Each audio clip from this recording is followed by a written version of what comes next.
So I think maybe I was live and then I wasn't anymore, and now I should be live again. Can somebody let me know, anybody, if they can hear me? Because I was just talking for like the last couple of minutes, and then I realized that I don't think I was actually streaming through to you guys. So that's no fun. And if that's the case, that means that I am getting started even later than I already was anyway, which I apologize for that.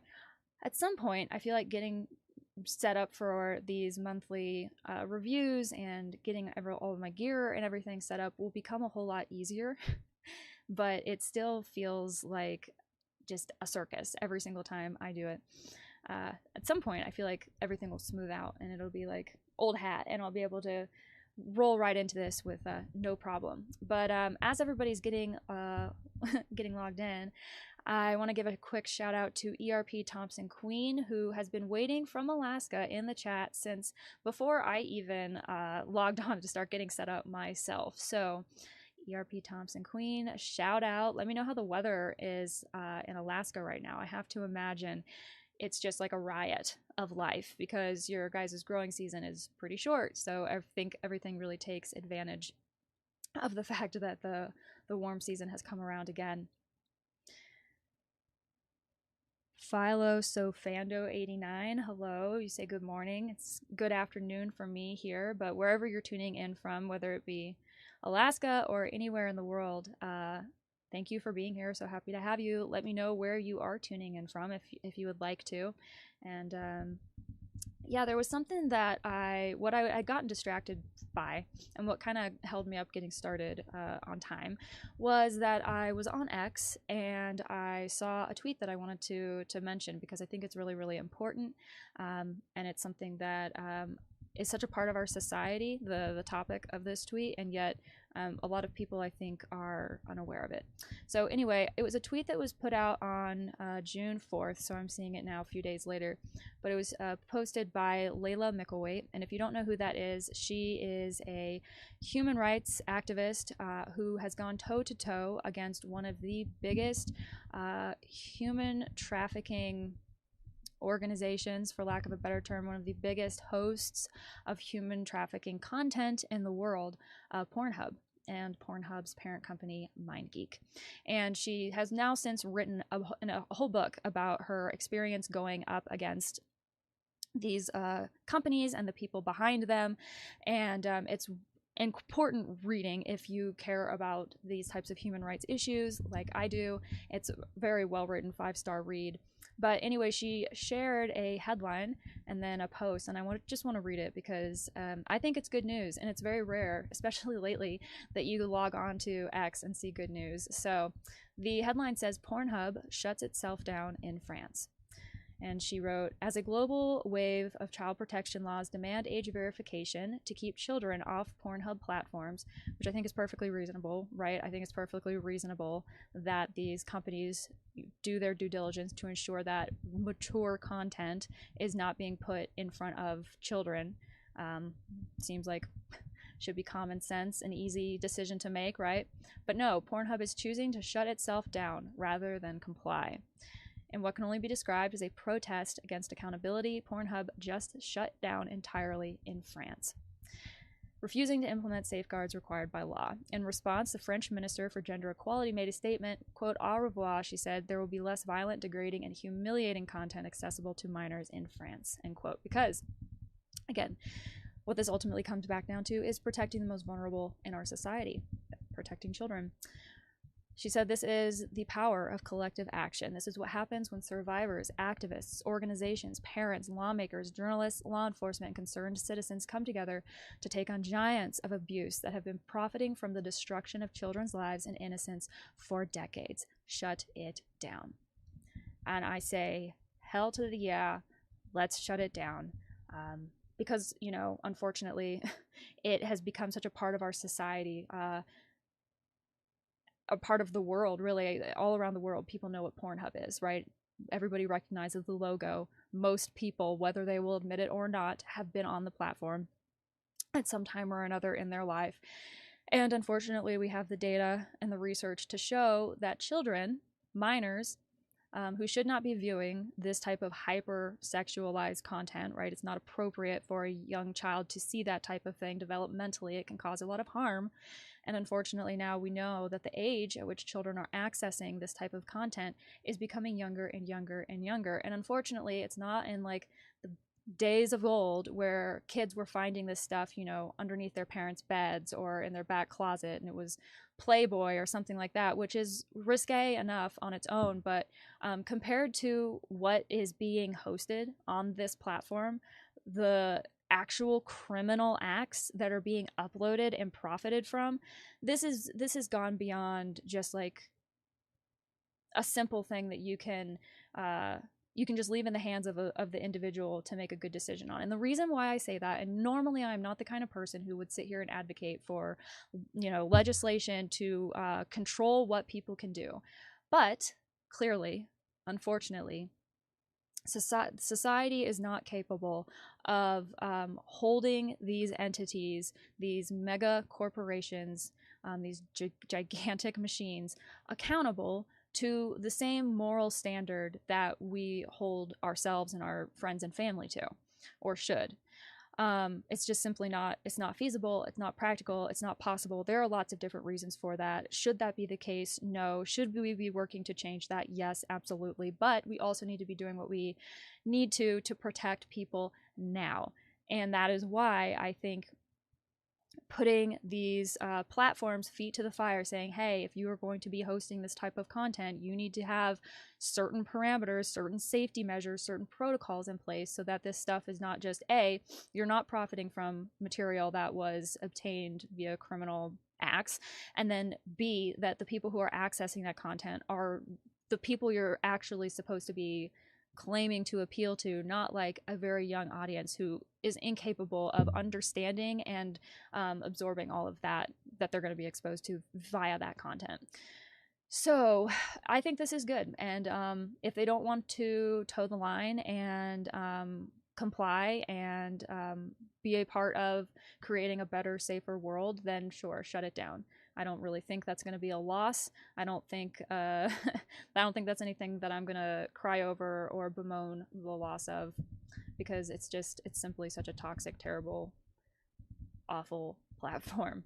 And that's my opinion. But with all that said, Philo Sofando 89. I hope I'm pronouncing that right. You said you were tuning in from Spain. Very cool.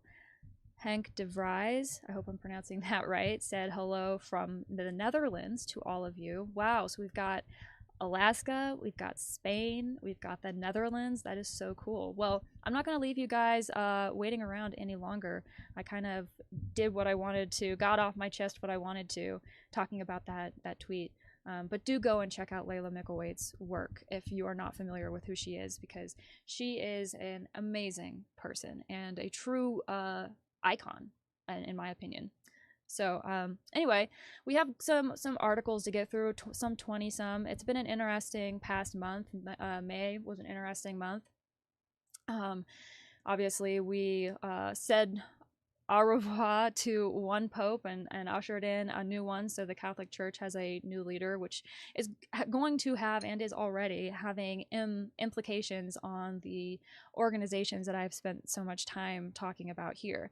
And if you are tuning in for the first time, or you're watching this after the fact and you're kind of wondering what this is and why we are all gathered, my name is Beck Griffin. I have been working as an independent citizen journalist since 2020, covering human rights issues in high control groups, high control sects, like, for example, Opus Dei, the Legionaries of Christ, coming soon, Sodalitium Christianae Vitae, Miles Christi, etc., etc., etc. The reason why I focus on the religious sects or cults is because I was raised cradle Catholic, so I'm very familiar with the Catholic Church, with church doctrine, with church history, although I am learning more every day. There's so much to know, and wouldn't you know, I wasn't told all of it originally, so I'm learning a lot of new things. But I'm familiar with the Catholic world, so I feel like I can speak to that, and I can break that down and try to convey it in layman's terms, for lack of a better phrase, to people who are not Catholic, because Catholicism is kind of an interesting thing. It's its whole own little unique microcosm with, you know, its whole own legal system and own hierarchy and politics and everything else. So it can be a lot to wrap your head around if you weren't kind of introduced to that pretty early on and brought up in it. So that is why I decided to focus on these organizations. Also, because I became aware of the fact that there were some issues that were not being given the attention that they should have been given. People who were being harmed, people who were dealing with decades of trauma, and people who had been through some pretty horrific experiences, all the way over to some of the most extreme human rights abuses that you can imagine. And if you want more context for all of that, you can go back and check out my catalog of content over on my main channel, but I'm going to guess that most everybody here is probably already up to speed with all of that. So what I do with these newsroom analyses is I collect the news headlines that are delivered to my inbox every single month, or I should say every single day, over the course of a month. I save the ones that pertain to my research niche at the moment or interesting issues that I'm keeping a finger on. And then at the end of the month, I schedule a live stream. I put everything up here together, like this first headline that you see in front of you. I read through some of it or all of it, and then I discuss, and I read your guys' thoughts as well. And I think it's important to do this, one, because there is so much happening in the world that it can be very difficult to pick up on everything, even some of the most important issues. You know, if you're just not in that particular lane, something might completely miss you. So I think it's a good way to highlight and point out some important topics that maybe as concerned citizens of this planet we should be aware of and care about. But then also it's to create an archive of information, because unfortunately this has always been the case, but it's as true now as it's ever been. And with the internet now, I feel like censorship is almost as easy as it's ever been. It's important to keep a track record, some type of an archive of what is happening, when it's happening, and the people that are involved, because history tends to be written by the victors, but that doesn't mean that the historical account that is preserved is necessarily the 100% correct one, or that there isn't more to the story. Nuance over time, I think, can get lost, and so it's just critical that we take the time to pay attention, notice these little bits of information as they are coming across our path, squirrel them away for later. Maybe they'll never be important again, but maybe they will. And through so doing, maybe we'll also learn a little bit more about the world, a little bit more about ourselves, and it'll give us a chance to think critically about some really important issues. Need to plug my laptop in. This will be a very short a very short stream. Peggy, is it Bro or Brow? Breaux, obviously French. I apologize, French is not my language. You say you're tuning in from New Orleans. That's awesome. New Orleans is on my bucket list of places to go, but I want to go during, like, right before, right after, like, peak tourist season. I'd like to go during like a less hot time of year as well, and I would really want to go and see all the like historical buildings and the trees. I spent a little bit of time in oh, thank you, you said Bro, Peggy Bro. Okay. I spent a little bit of time in northwestern Louisiana. Oh, what's the name of that town? It's like the major town right across the border from East Texas. Is where everybody goes. But on a military base there, there's an Air Force base there, and they have a lot. The architecture and everything on that base is very like reminiscent of, in line with kind of the southern like buildings, and I don't want to say plantation style because it has such a bad connotation, but like that type of period structure, you know, with, and then huge trees with the hanging Spanish moss, just absolutely beautiful. I really want to go check out New Orleans because I think it's just probably more of the same, and also the history there is so interesting, and also there's also like paranormal stuff, quite a vivid paranormal history for that area too, which I think is interesting. Yeah. All right, but that's enough rambling. We need to get through this or we're never going to get done. So this first article is from NCR. They put this really garish banner right up at the top, which is why I already scrolled down. They're trying to raise some money. Everybody is. The headline, though, this was published on April 27th, so right at the end of April, but I wanted to read it because of a few of the characters that it mentions who are returning features here in these newsroom analyses now, and I just think it's an interesting read, so we're going to go through it. Francis' tomb and how scandal-battered clerics seek high ground after abuse crisis. So again, April 27th, this was written by Jason Barry. Yeah, so a Los Angeles Cardinal, Roger Mahoney, 89, dripping tracks of scandal from recycling predator priests, found a shot of redemption at Pope Francis' funeral. That's an awesome sentence. Not an awesome topic, but like, I love all of the descriptive words that he used. I'm a writer at heart, so I always notice that kind of thing. Mahoney is a cashiered cardinal. His successor, Archbishop Jose Gomez, restricted Mahoney's public role after the abuse scandals that cost the archdiocese some $660 million in 2007 legal settlements.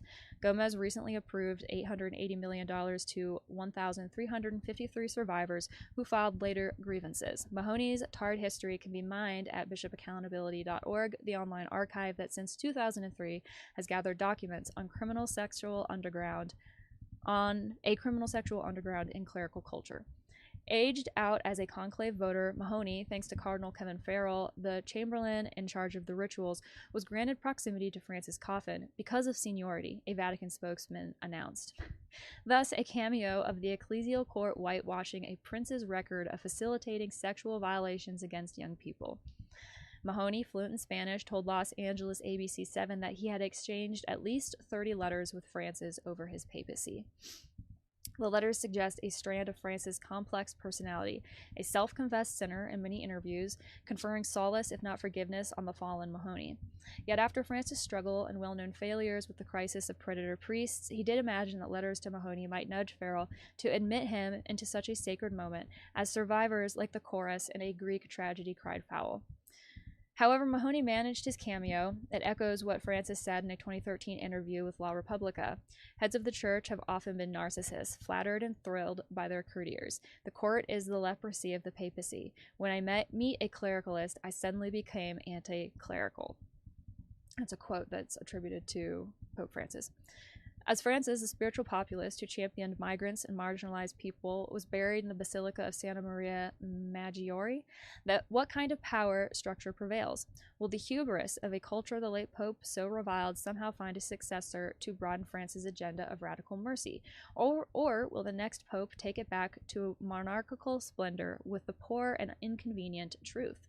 So this was written before we knew who the new pope was going to be, obviously. So it's interesting to read all of this in hindsight. And the conversation that was playing out about the conclave and who the new pope might be and all of the various people who had shown up for this and for Pope Francis' funeral was really, really, really interesting. I'll read on, though. An even more alienated cardinal wormed his way into the burial rites as Elise Ann Allen reported in Crux. The Peruvian cardinal, Jean-Louis Cipriani Thorne, it's Thorne, but they misspelled it to throne, 81, retired Lima archbishop who, quote, for decades was a towering right-wing personality in the church in Latin America, attended the Vespers for Francis. Quote, he was also seen leaving the hall where general congregations are taking place, dressed in his cardinal attire, despite having been banned from doing so. And I remember when this was all going on, I saw a picture of Cipriani somewhere in the basilica, like kind of just standing there off to the side with like his arms folded in front of him, and like he was just kind of standing. He looked like a man who was very uncomfortable either with the fact that he was there or with the fact that somebody had noticed that he was there. But like, I'm doing quite a bit of research into this guy Cipriani, because I am putting together a standalone deep dive into the sodality of Christian life, the Peruvian religious organization that Francis suppressed right before he passed. And so Cipriani is very tied into all of that entire affair with Sodalitium. And I've been reading a lot of old publications, stuff that was coming out when the issues with Sodalitium were kind of first gaining traction in Latin news media. And it's super clear to me that, like, he doesn't, in my opinion, he has absolutely no respect for the Pope or and it's interesting because, so he's Opus Dei, you know, if you don't know, I'll tell you, he's Opus Dei, and his history, from what I've been able to put together, is kind of interesting because he started out as like an engineer, and while he was going to university, or shortly thereafter, was when he encountered Opus Dei and joined the organization. And it didn't say in anything that I was reading what he joined as, but I assume, because it doesn't mention anywhere that he's ever been married, has any children, anything like that, I assume that means he entered Opus Dei as a celibate numerary, and then later on ended up going to one of Opus Dei's seminaries and becoming an Opus Dei priest, and then going back to Lima, and it's this whole big thing. And while it's not my place to like attribute emotions or feelings to other people, you know, like that's kind of inappropriate, I do know that like Opus Dei people, they kind of tend to be a little arrogant, shall we say. They tend to kind of think they're a little bit above everybody else in a way. Not all, but like this is something that I have noticed from certain senior members of the organization. It's also something that I have read other like former members discussing and talking about, this kind of like arrogance that's, and it's almost kind of encouraged in a way, right? Because within Opus Dei, you're like, you know, you're on the right path now, and everybody else just doesn't get it. So I think that also kind of can encourage an attitude of elitism. But all that to say, like, I don't really get the vibe that he cares. I don't think he cared about what Pope Francis told him he should and shouldn't do, really. And obviously he didn't care enough not to show up in like his clerical garb or whatever, even though he wasn't supposed to, which is interesting.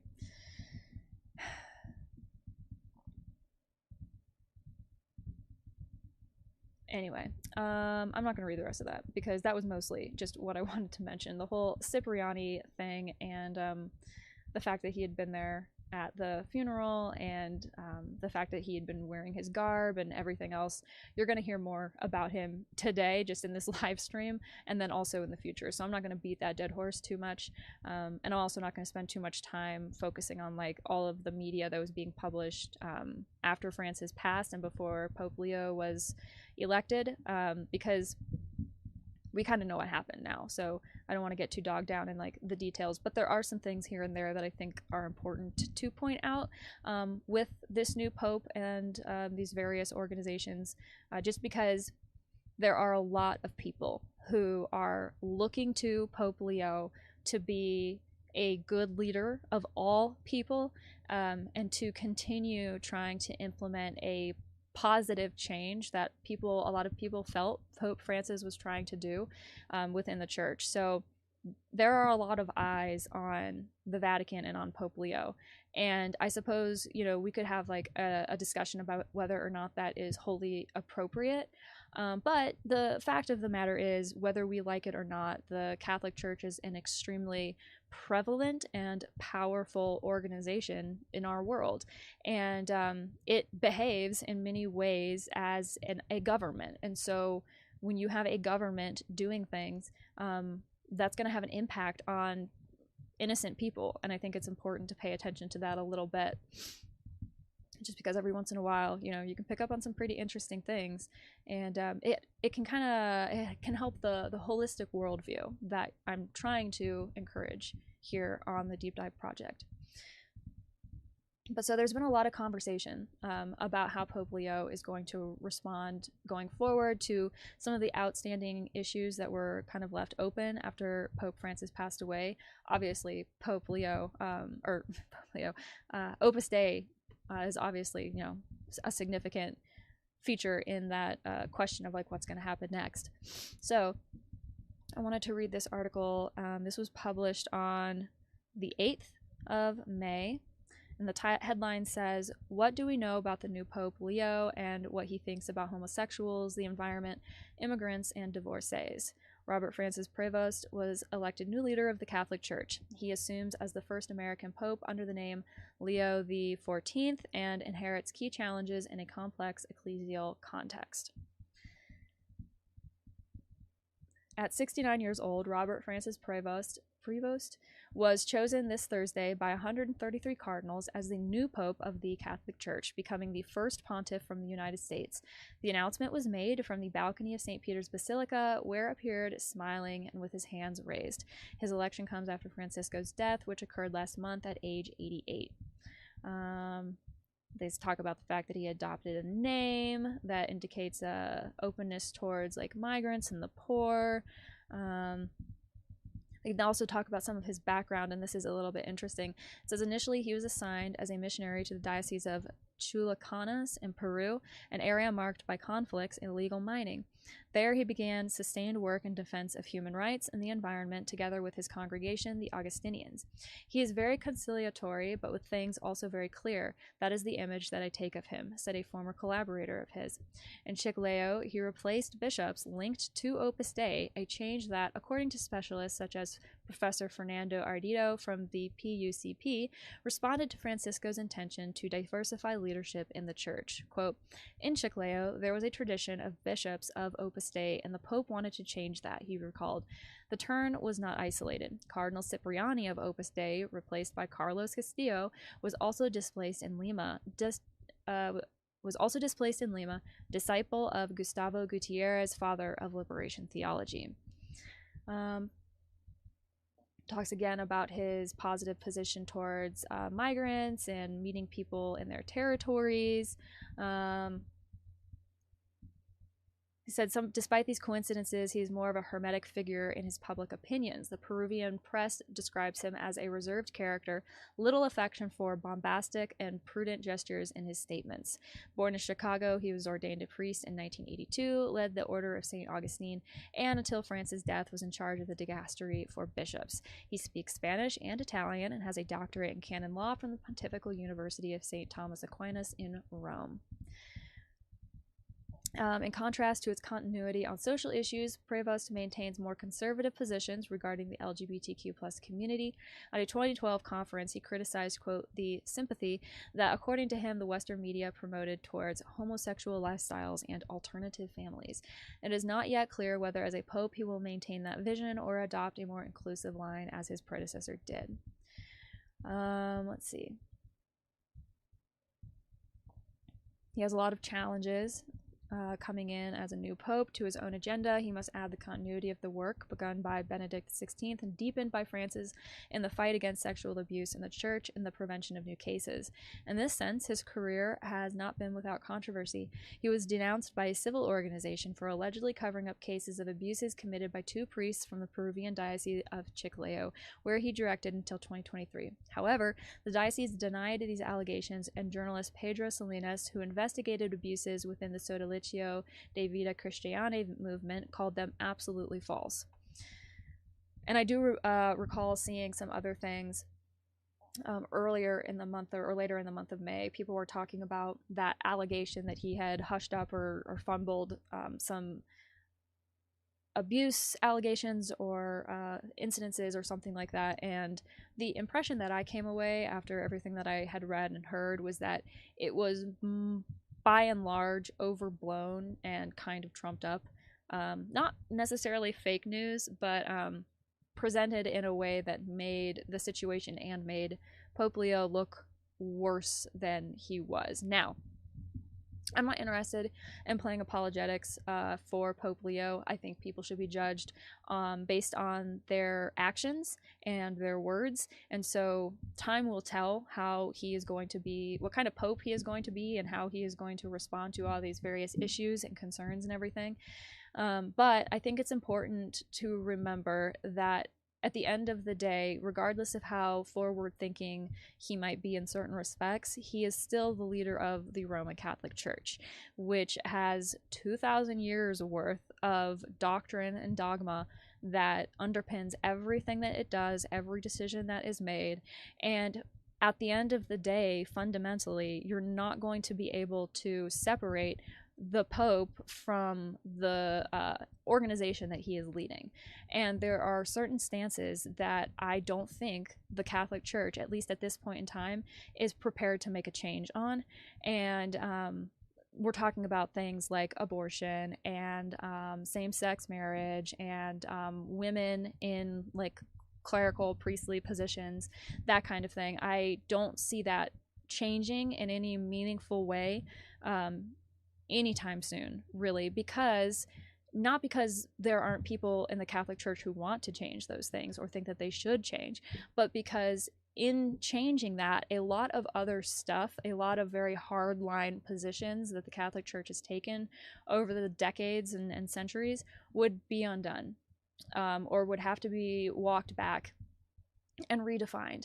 And that also, I think, ties into getting a grip on the sex abuse issue within the Catholic Church. I think in order to meaningfully contend with that, there is a need to critically examine some of the structures and rules within the Catholic Church, within these various lifestyles within the Catholic Church. And I don't know that that is a conversation that people are really ready to have, because again, it's tied into so much other stuff. So time will tell, but I think it's important to remember that at the end of the day, this is a Catholic Pope that we are talking about, and he's a leader of the Catholic Church. And Catholic might mean universal, and the Pope might claim the entire world, but whose positions and concerns is he representing ultimately at the end of the day?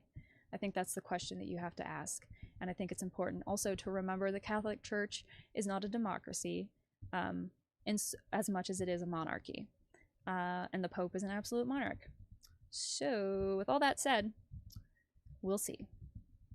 Now, switching gears, this was published in El País on May 7th. Education opens an information file to a school in Terrassa and guarantees actions with determination if the facts are confirmed. Counselor Esther Nayubo warns that, quote, indoctrination has no place in the educational field after complaints of ideological changes in some Catalan concerted centers. So I wanted to read this because I think that it mirrors certain elements of trends that are playing out here in the United States as well, with this huge push to make like private religious schools tax exempt and to available for like tax funding and that kind of thing. There are like strains of that happening in South America, Latin America as well. So I wanted to read this article because I think it's interesting, and also there are some reoccurring characters that I think you'll recognize. Give me just a second.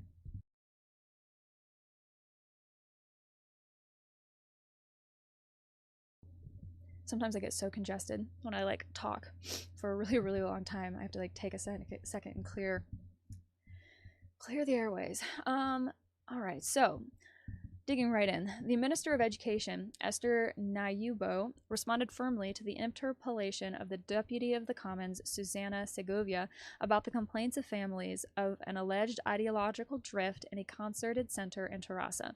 Nayubo emphasized during today's plenary session in the Parliament that indoctrination has no place in the educational field while investigating the facts at the Mare de Deu School in Carme de Terrassa.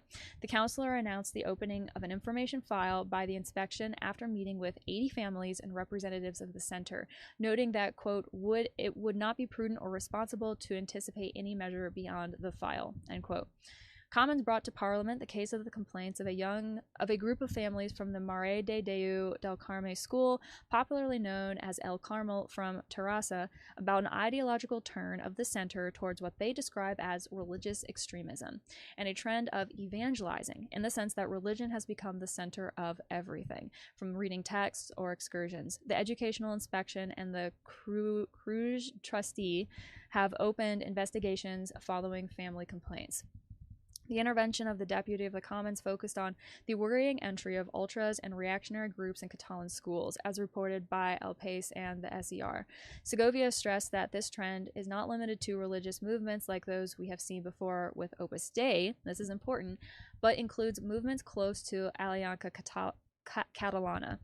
The deputy emphasized that we cannot allow our students to be under the charge of teachers who advocate machismo, xenophobia, and violence, adding that in the same way that centers cannot be financed that segregate by sex, nor can centers that promote hate speech be financed, insinuating the possible withdrawal of the concert from education.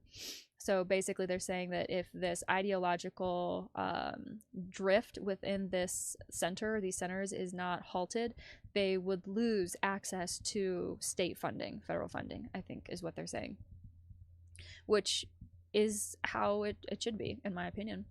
The minister expressed her commitment to legality, rejecting hate speech and announcing the determination of the department if limits had been violated.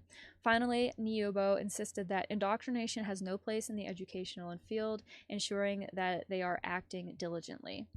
Deputy Segovia also inquired about possible modifications to the concerted school degree, urging a reform before the closure of lines in public centers.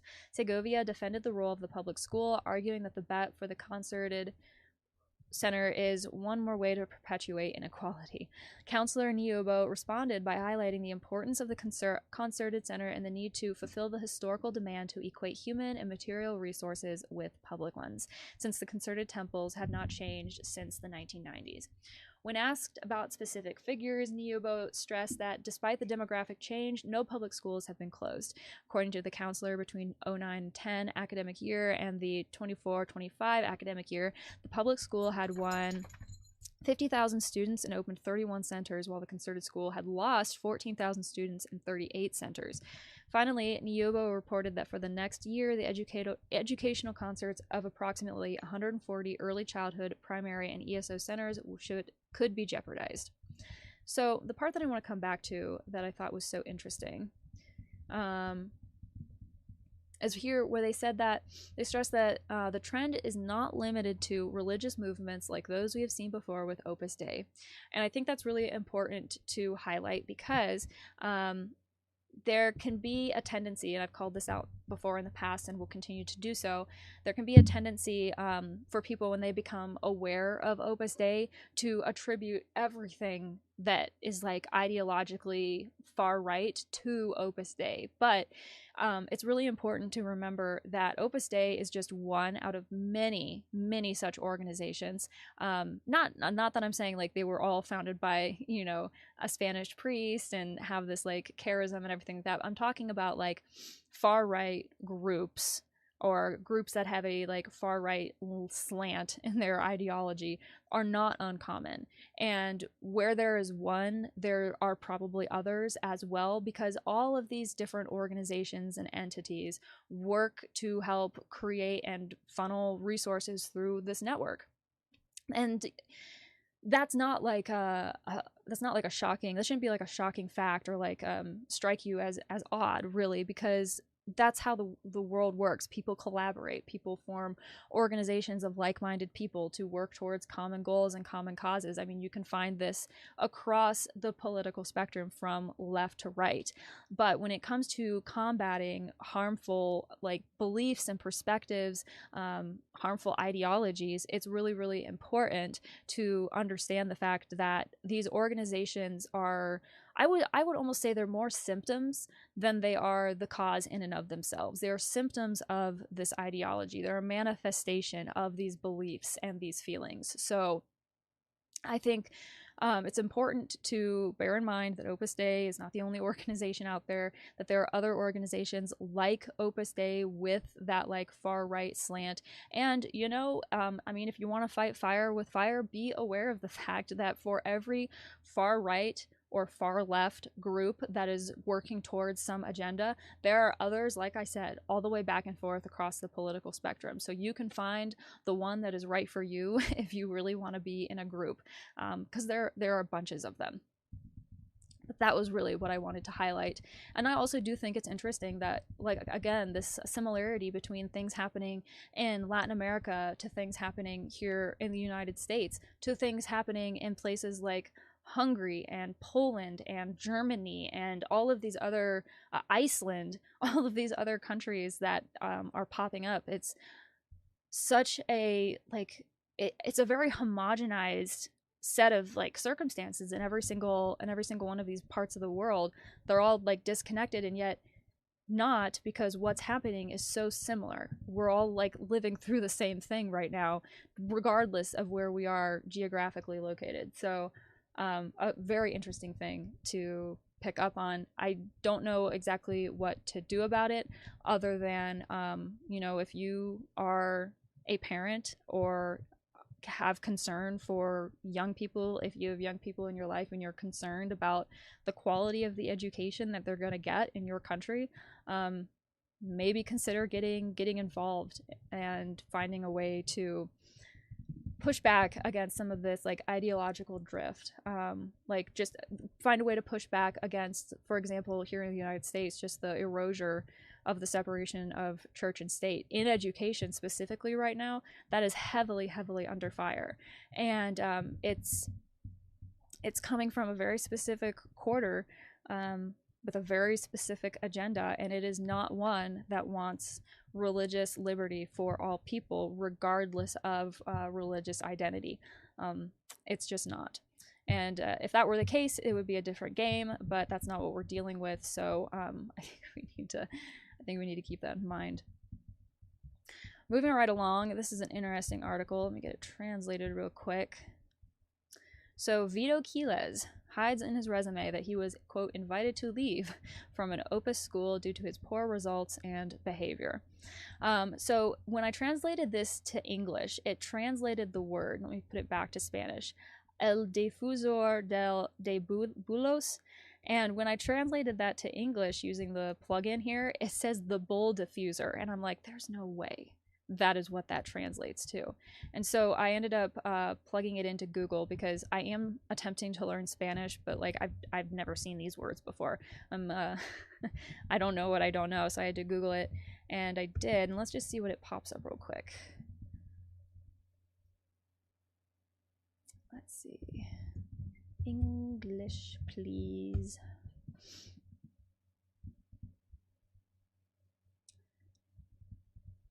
Basically, it translates to hoax spreader. So, like, somebody who disseminates fake news, I guess. So this hoaxster, Vito Quiles, falsely maintains that he took out his baccalaureate at the educational center where the children of the Elche elites study, although in reality he was expelled and was forced to take it out in another. So this was written on May 6th. By Raul Solis. It says, and I'm not going to try to pronounce his middle name because I know I will butcher it, but Vito Quiles has built a curriculum vitae to match his aspirational projections and with clear animosity to the truth. The bull diffuser and state employee of Alarma links in his LinkedIn profile that he completed high school at the Colegio de Fomento Etana, a center of the educational institution of Opus Dei that in Elche is known for studying the upper classes of the city. However, he hides that he was expelled for his bad behavior and repeated the course, and that he obtained a baccalaureate in another school. More than expelled, he was invited to leave, as he published in June on Ilicitano journalist Borja Campoy in the Diario Informacion after talking to schoolmates from the far-right agitator. So this journalist talked to schoolmates who went to school with Vito. And they told him this. After his expulsion from the prestigious, I think is what they're saying. Kind of got to read between the lines because the translation's never flawless. But after his expulsion from the prestigious Opus Dei school, Quiles had to settle for taking high school in the Carmelites of Elche. Although Quiles hides his passage through this Carmelite center, the website of the educational institution still maintains a photograph of an activity in which the hoax spreader, bull diffuser, participated along with other colleagues in 2019. At the Colegio de Fomento Etana, he met Pablo Ruz, current mayor of Elche and professor of his linked center of Opus. In fact, the first councillor of the city of Ilicitana came to defend Vito Quiles in the municipal plenary session for participating in violent protests in front of the PSOE headquarters on Ferraz Street in Madrid. For this reason, Quiles was arrested for breaking the police cordon and unleashing a possible altercation in November 2023. The mayor of Elche and a former professor came to defend him by appealing to freedom of expression, a fact that was censored by Esther Diaz, spokesman for Compromís in the municipality of Ilicitano, which served for the bull diffuser hoax spreader to call ridiculous the mayor of the Valencian information. And then here's some posts that he put up, I'm assuming either on Facebook or X. It says, when Pablo Ruz seized the power of the PP Ilicitano, Quiles joined the New Generations, which is another political party, although years later, already in Madrid when he was studying journalism at the Complutense University. He approached Vox to finally end up ranking number 57 on the list of the party, ended to the European elections, and acting as press chief of the candidate of this information, Luis Perez Fernandez, better known as Alvise Perez. This fact motivated the Association of Parliamentary Journalists to ask last February for his expulsion as an accredited journalist from the Congress, a validation given by the socialist Marixel Betet, former president of the lower house during the last legislature. So they got him kicked out. But his journalism career isn't over, although he has at some point claimed to be a licensed journalist, which is so interesting, that language, a licensed journalist. You know who else claimed to be a licensed individual? He claims to be a licensed psychiatrist, even though paperwork to validate that fact is strangely difficult to find, even from the Spanish Medical Association. Lists him as a general practitioner of medicine, not a psychiatrist, but he still claims to be a licensed psychiatrist, or he was for quite some time. Maybe he's shifted the language, because he also does that whenever people start to pick up on the fact that he's fudging the facts. He'll kind of add asterisks and change things around and like be very deceitful in the wording. So it's very interesting that Vito Quiles, despite the fact that he was kicked out of his Association of Parliamentary Journalists, is still saying that he is a licensed journalist. Maybe he is. Maybe he maintains licensure from somewhere else. I don't really know how that works. So if anybody has heard of this person before, I know we've got a couple of people who were in the chat from Spain. If you know any other like little fun facts about this guy, I would be interested in hearing them. But I'd never heard of him before, so I wanted to mention him, and I thought it was interesting that he was asked to leave this Opus Dei school, probably because he was bringing too much attention on it, if I had to guess. I mean, and this is interesting too, it talks about his like family background. It's very much what you would expect, I think. It says that sources indicate that he comes from a family with high purchasing power that's ultra Catholic. He comes from like a family with a strong business background, because his maternal grandfather founded this company that made manufactured footwear, and then after his death, that was passed on to his mother and her 4 sisters. So there's a good history of like success in his family, which is sort of a necessity if you're going to be connected to Opus Dei in any way, right? They want the successful people, the young professionals. Also, all very interesting. All right, I'm going to look through the chat really quick before we press on. Hank DeVries said, did not spot the dog until just now. Yes, I have some friends with me. I've got 2 back there, and there's actually a 3rd on the floor that you guys can't even see right now. But I am always surrounded by a very warm and fuzzy pack. I was on a video call with somebody the other day, and they didn't notice the dogs until like towards the end of the video call. And they're like, oh my gosh, you have like protectors all around you. And I was like, yes, I definitely do. So don't come for me. You'll have to get through at least 3 dogs first. So somebody said, Michael, you're driving in Poland. That sounds awesome. I hope it's good driving weather.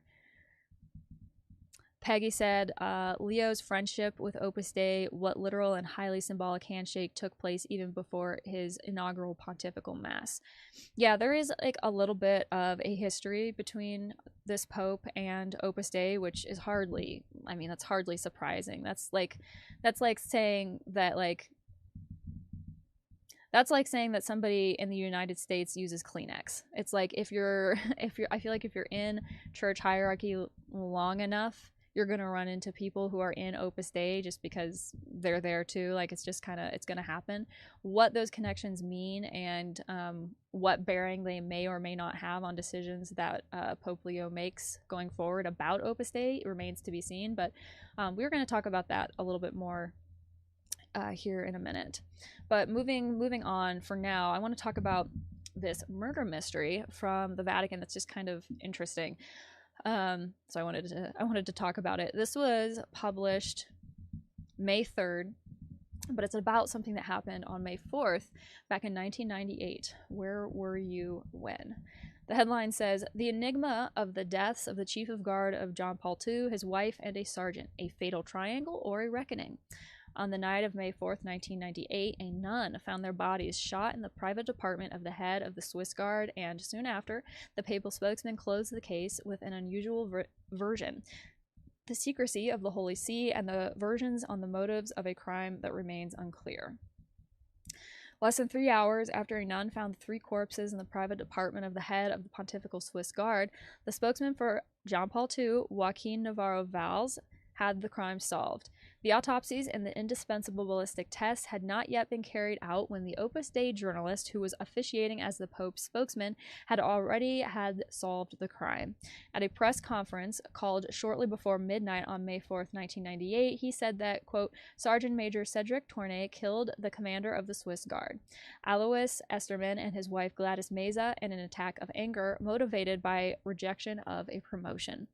Of course, he took care to clarify that the 3 dead were dressed. He did not want it to think that there was some type of impropriety, neither sex nor love triangle, simply a tragedy caused by a man's sudden insanity or desires for revenge, so the official version said. Case closed. When Navarro finished speaking, accredited journalists in Vatican City exchanged glances of disbelief and tried to get clarification but got no answers. The correspondent of the Spanish newspaper ABC, Pedro Corral, did not hide his mistrust in the chronicle that was published the following morning. Quote, "This version was facilitated by Navarro Valls in a massive and unusual press conference before even the results of the autopsies and the ballistic examination were known. For the first time in his career, he was forced to talk about ballistics and the position of corpses," he wrote. El Corriere della Sera, the newspaper with the largest circulation in Italy, was lapidary. "The official version of the murder simplifies the catastrophe to trivialize it," he said in an editorial note. The Vatican's haste to impose its version could not prevent the Vatican could not prevent the scandal nor the mystery that had begun to envelop the case, a veil that still surrounds it 27 years later, is that Esterman had assumed the position of head of the Pope's Guard that same day, and besides, he was considered a hero of the Church for having protected John Paul II with his own body when the Turkish Ali Agca had attempted his life in 1981.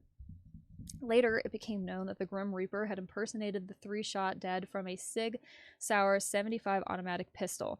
The chief of the Pontifical Guard, 43, had 2 bullets in his body. His wife, former Venezuelan model Gladys Rosario Meza, 5 years his senior, had been killed with a single shot, and the Sergeant Major Cedric Tournay, 23, was showing a shot in the mouth that seemed to have the imprint of suicide. By then, the only Vatican City judge, Gianluigi Maroni, had ruled the secrecy of the investigation, a measure that would never be lifted. Thus, the triple death on the night of May 4th, 1998, took the same path that the case of Emanuela Orlandi, the 15-year-old teenager who disappeared when she returned from a music class and was never heard from again.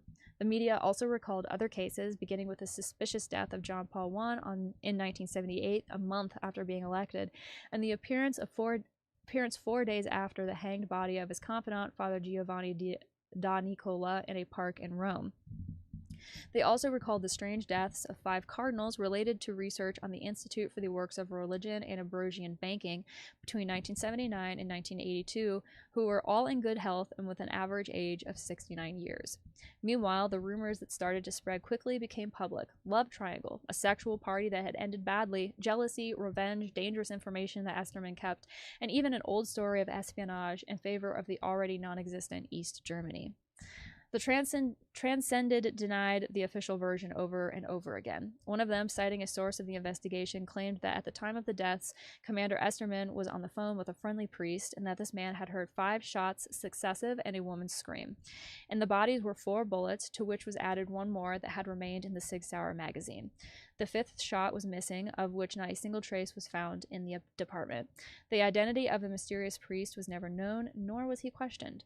Another fact that generated suspicion was that on the dining room table where the bodies were found, there were 4 glasses. When those present, if it was a double murder followed by suicide, there must only be 3.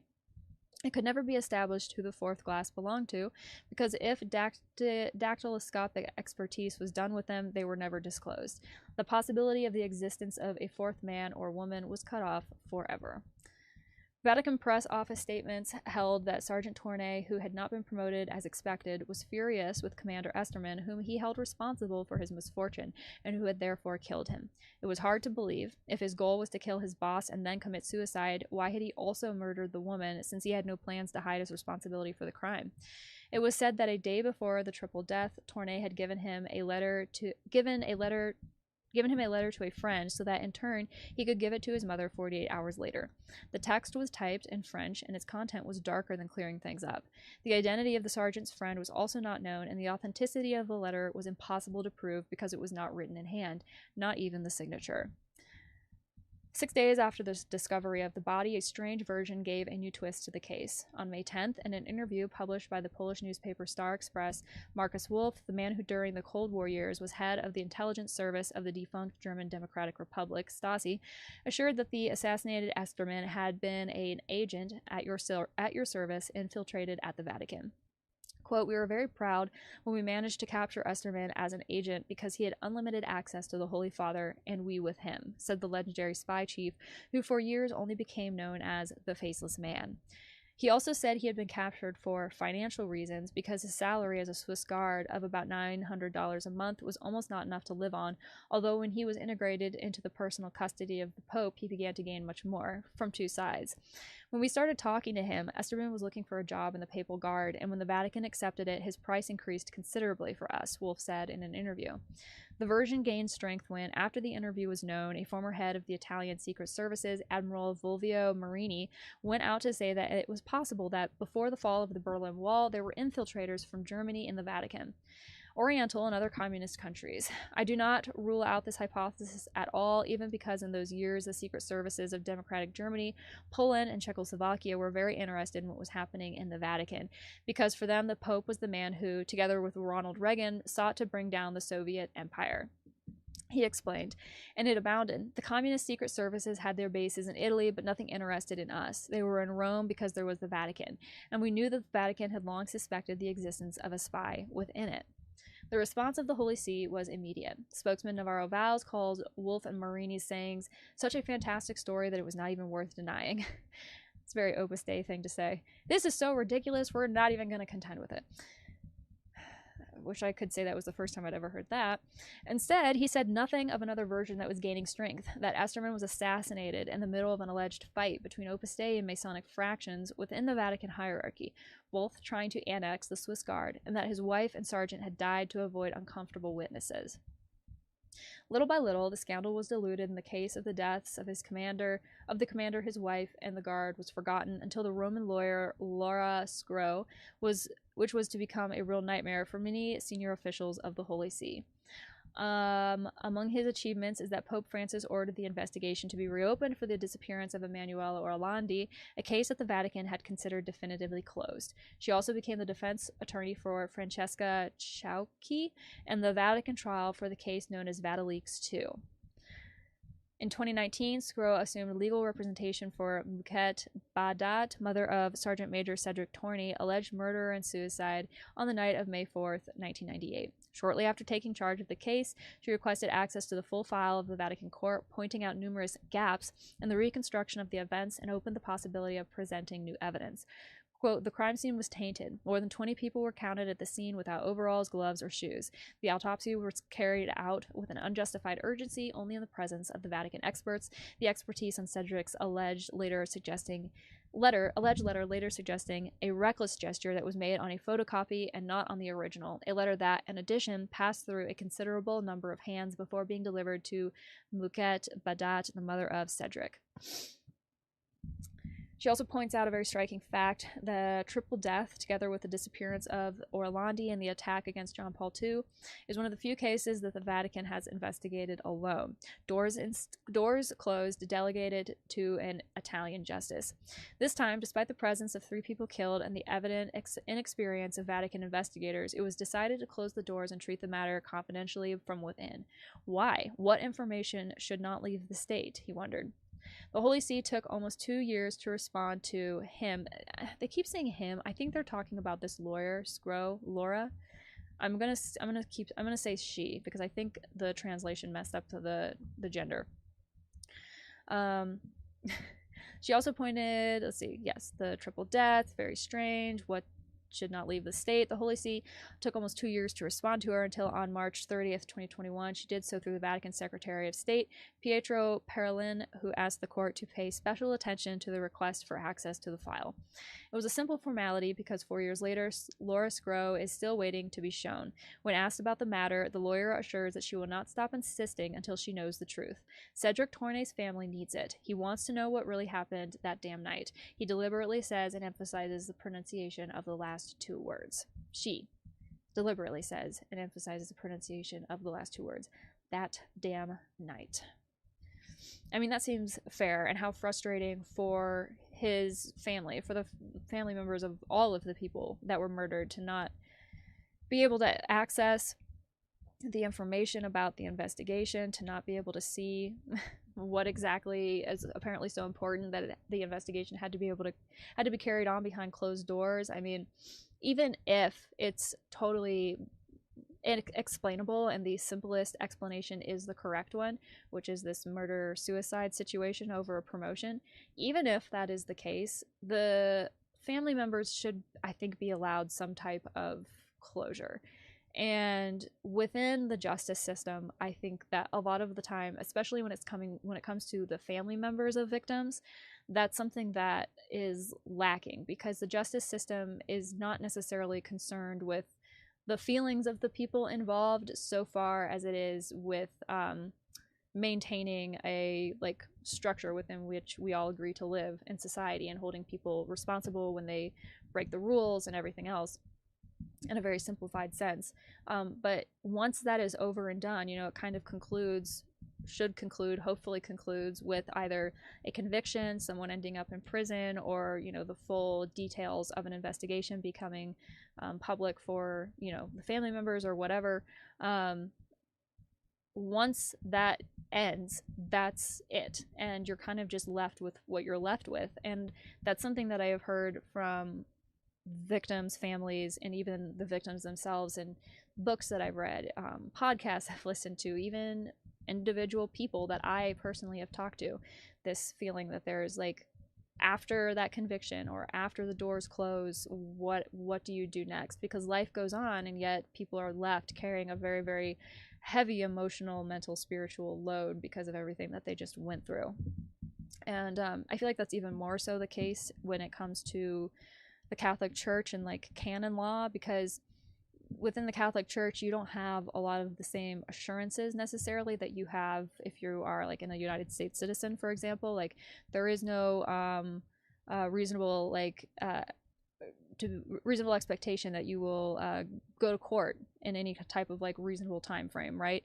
There are just certain recourses that people have in civil or criminal court that you don't get when you're dealing with the Catholic Church. And I think that's another element that you kind of see at play here. And it's sad because it leaves people, family members, grieving individuals, kind of just like hung out to dry with nowhere else to go, no other way to get information. I mean, even FOIA requests that this lawyer is making on their behalf have been ignored for years. So like the unwillingness to communicate seems to be coming from one very specific side. And in cases like this, where the facts and circumstances are so strange and things were handled so apparently oddly from the beginning, it's no wonder that people have very, very complicated feelings about it. And they mentioned the Emanuela Orlandi case, but that was one of like the earlier situations that I started learning about, one of the first like rabbit holes I started going down when I was really looking into church history and like different allegations and situations and true like actual cases that have occurred involving either the Vatican as a whole or individuals within it. It's something that I've picked up on.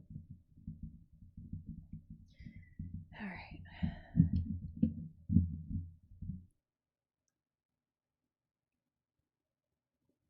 So moving right along.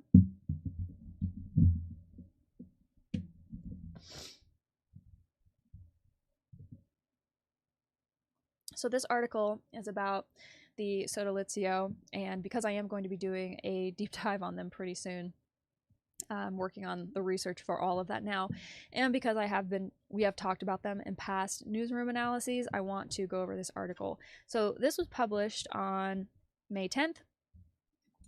Headlines from El Diario. Headline says, the Sodalizio led a revenge campaign to discredit Prevost and prevent him from being Pope.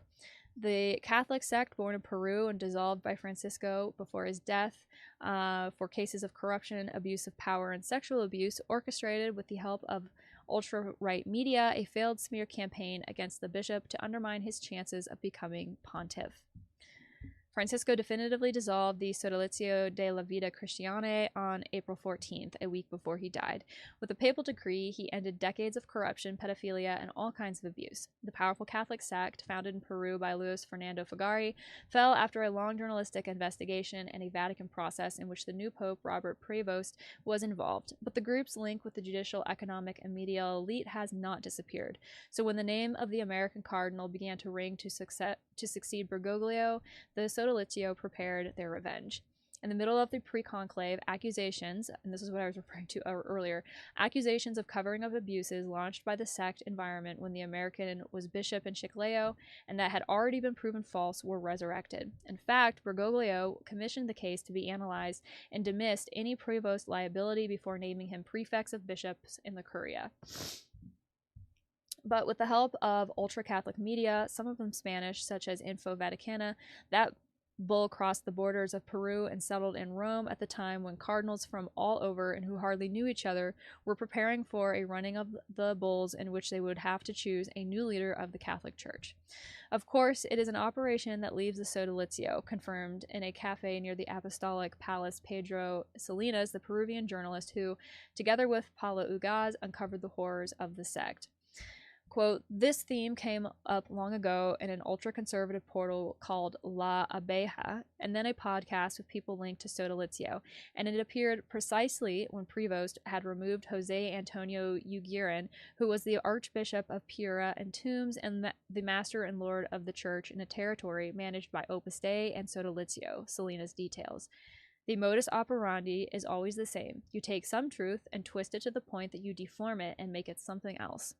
And from there, he jumps from one medium to another until he reaches a more respectable one. There is no evidence, but suspicion is dropped, explained Salinas.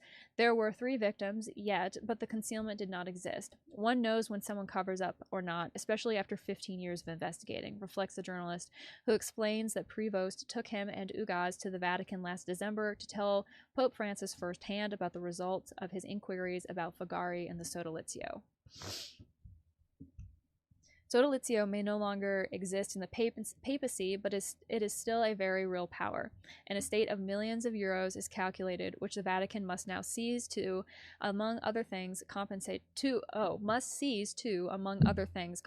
victims. They have agro-industrial companies, mining companies, travel agencies. They have shares in the LATAM airline companies and tax havens, Selena's lists. But much of this is in the name of figureheads. It is going to be a problem that the church will have to deal with when it comes to liquidation. I have no idea how they are going to do it, he acknowledges. Those who know the reality of the Catholic Church in Peru point to a fruitful coexistence between Sodalizio and Opus, who somehow reinforce each other to exercise their power. Isn't that interesting how that happens? It's almost like what I was just talking about a second ago about how all of these different organizations are kind of symptoms of the same thing, right? They are all drinking the same punch, regardless of what their front-facing attitude is. Let's see. It should not be forgotten that the defeated Louis Cipriani, the first cardinal of Opus Dei, was Archbishop of Lima until Francisco punished him after being denounced for sexual abuse. Cipriani has been defying the will of the deceased pope throughout the pre-conclave, participating in meetings and ceremonies with his cardinal robes, although Bergoglio had expressly prohibited him. It is a manual sect. There is a catchment, a recruitment system, in this case through withdrawals to adolescents of 14 or 15 years. Sounds familiar. They have colleges and also universities. Sounds familiar. Fagari wanted to make a South American opus. I'm not surprised. It was absolutely his model, explains Salinas. Along with Marcial Maciel, the founder of the Legionaries of Christ, the Peruvian Luis Fernando Fagari is one of the largest sexual predators in the history of the church. Like the Mexican, he also founded a religious congregation, the Sodalizio for Christian Life, or SVC, that for decades filled the seminaries and coffers of the Catholic Church with a more than dubious charisma and constant accusations of sexual abuse, power, and money laundering.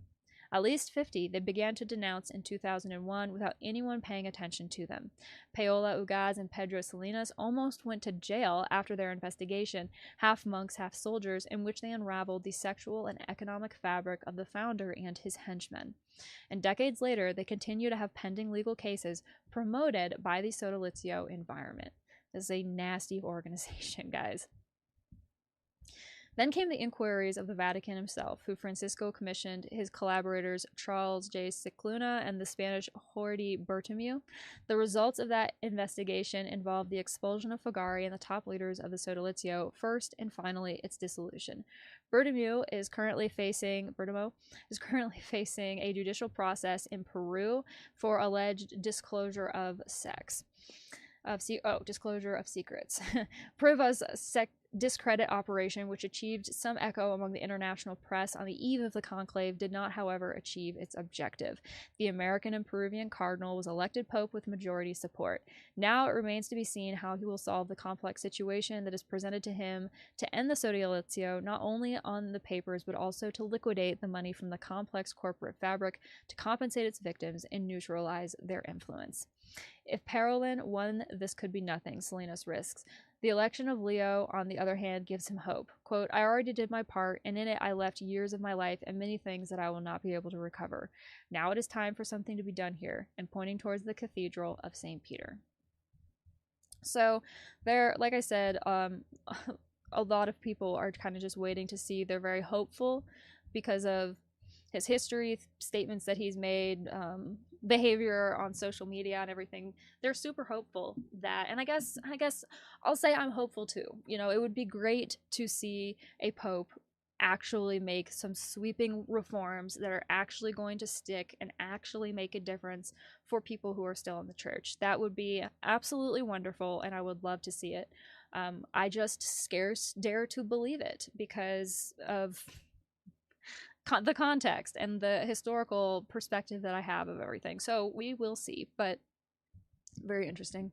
I haven't mentioned it yet, but if you're interested, I'm not reading through the entirety of every single article. So if there's one that you want to get more in depth into, all of the articles that I'm going over are linked in a source document in the description of this stream. So today, next, we are going to be talking about Marcin Romanowski. He keeps coming up as well. This is the Opus Dei guy who fled from Poland and is hiding in Hungary, I believe. He's an interesting character. So before we read this article, because I keep getting little bits and pieces here and there of like little updates about what he's doing. As far as I know, he's still hiding out, avoiding authorities for fraud and some other like financial chicanery. Before we read this article, though, because he does keep coming up, I went ahead and pulled up his Wikipedia, which, you know, it's Wikipedia. Anybody can edit this. Take what you see here with a grain of salt. But it's a pretty useful resource for this kind of thing. And real quick, we'll just kind of go over some background about him because I haven't devoted a whole lot of time to talking about this guy yet. But I have a feeling that he's going to keep coming up, so I want to do this sooner rather than later. So on the Wikipedia, it says that he was born on January 20th, 1976, and is a Polish politician.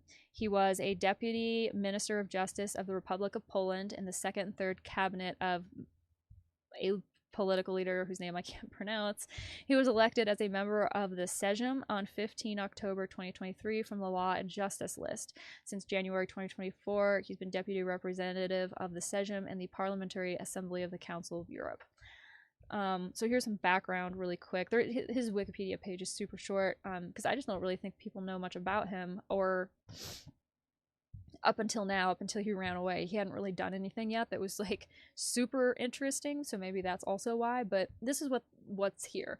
So it says that he graduated from the Faculty of Law and Administration of Nicholas Copernicus University in Torun in 2000, later studying at the University of Regensburg.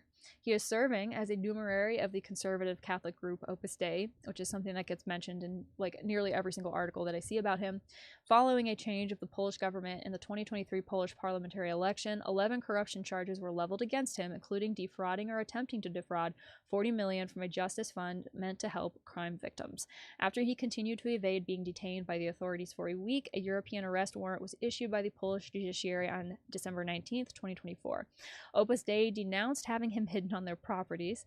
Dominicans monastery in Lublin was searched by the police of Poland, but it did not result in his capture. A wish to obtain a detailed explanation regarding its disturbance was later published by the order. On the next day, it was announced by the Hungarian government of Viktor Orban that in spite of the European arrest warrant, Romanowski had received asylum in his country. Polish-Hungarian relations noticeably worsened further following the change of the ruling party in Warsaw. As a result, the Polish Foreign Ministry summoned its ambassador to Hungary back home for consultations. On the same day, the Hungarian ambassador to Warsaw was summoned to present him a protest note.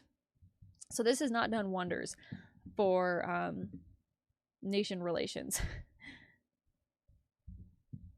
And so this headline, this was published on May 11th. It says, it was translated from Polish, so bear with me. The former Polish deputy minister lives in an apartment in District 1, close to the Danube, according to a Polish newspaper.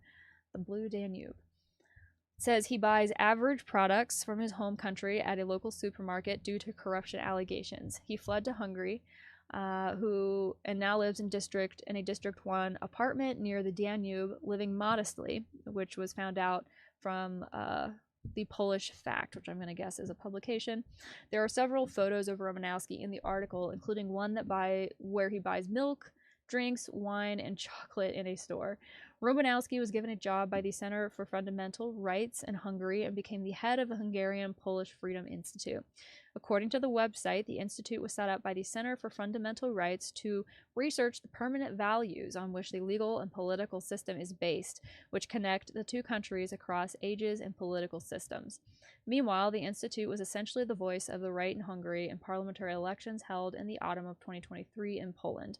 A member of the Catholic fundamentalist Opus Dei, who also committed adultery, the way they throw stuff in worthy sentences sometimes is funny, was suspected of committing 18 ordinary crimes in Poland, including participating in an organized criminal group that caused damage to state property as a paying point for the right populist government that originally helped reintegrate convicts but actually reclaimed until 2023, because of applications announced by the fund during the previous Polish government. Romanowski fled to Hungary last December, where he was granted political asylum. And then apparently the Hungarian government amended laws to protect him even, and that was part of the reason why relationships were poisoned. And the reason why they changed the laws was because the Hungarian government stated that Romanowski could not receive fair treatment in his homeland. So, as a Polish citizen, they were saying Poland would not extend him fair treatment, basically due process and all that, which you can understand why that would not be probably received very well. The Polish prosecutor's office issued a European investigation decision against Romanowski in early April, but Interpol recently rejected it. Did not disclose the arguments in which his decision was based in accordance with the practice of the International Police Cooperation Organization. Paperwork will hem you up every time.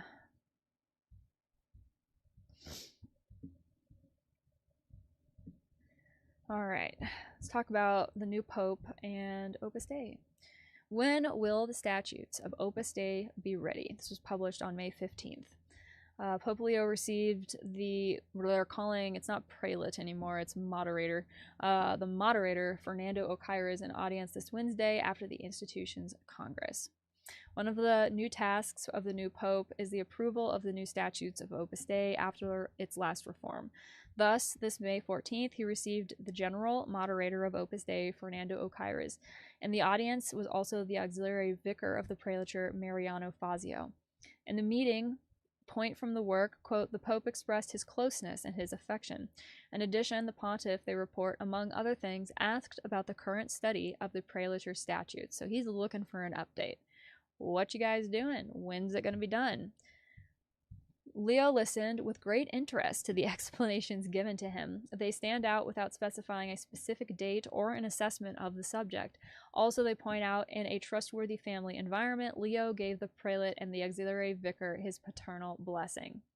So that's a direct quote. This difference in terms used to refer to Ocaires is interesting. Earlier up in the article, they were calling him the general moderator. Or just the moderator in the subheading, but in this direct quote, which just because of the way it's worded, I'm given to think that it's from somebody representing Opus Dei, refer to Ocaires as the prelate, not the moderator. That's interesting, and I don't know if that's intentional. I don't know if that means anything, if it means nothing, but it's just something I noticed. And the difference in language is interesting. During the last months, Opus Dei has been working on updating its statutes after the Curia reform promoted by Pope Francis and the disposition to turn the prelature into a canonical reality more adjusted to the foundational charism.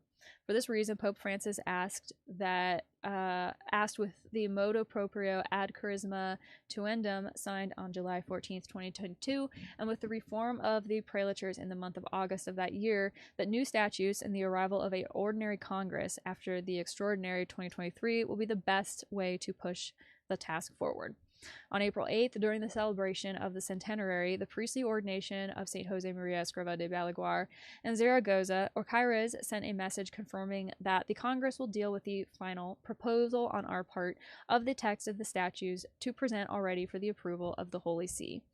This movement has been rumored on different occasions in recent months, especially since it was also known that there had been a technical commission made up of members of the work and the dicastery of the clergy, to which they responded to the changes of Francisco. Last October, Vida Nueva published that according to various Vatican sources, this task had been especially laborious, given the nature of the work to be carried out, strongly legal, ruling out that there is no tension with the Holy See. So they're saying there is tension between Opus Dei and the Holy See, I think, which it's like, yeah, I think Ray Charles could see that.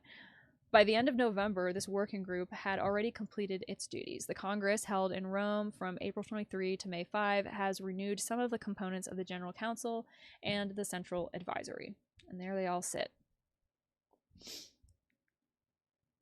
And he's like very upright, very like present and focused. He looks like he's holding on to his chair for dear life.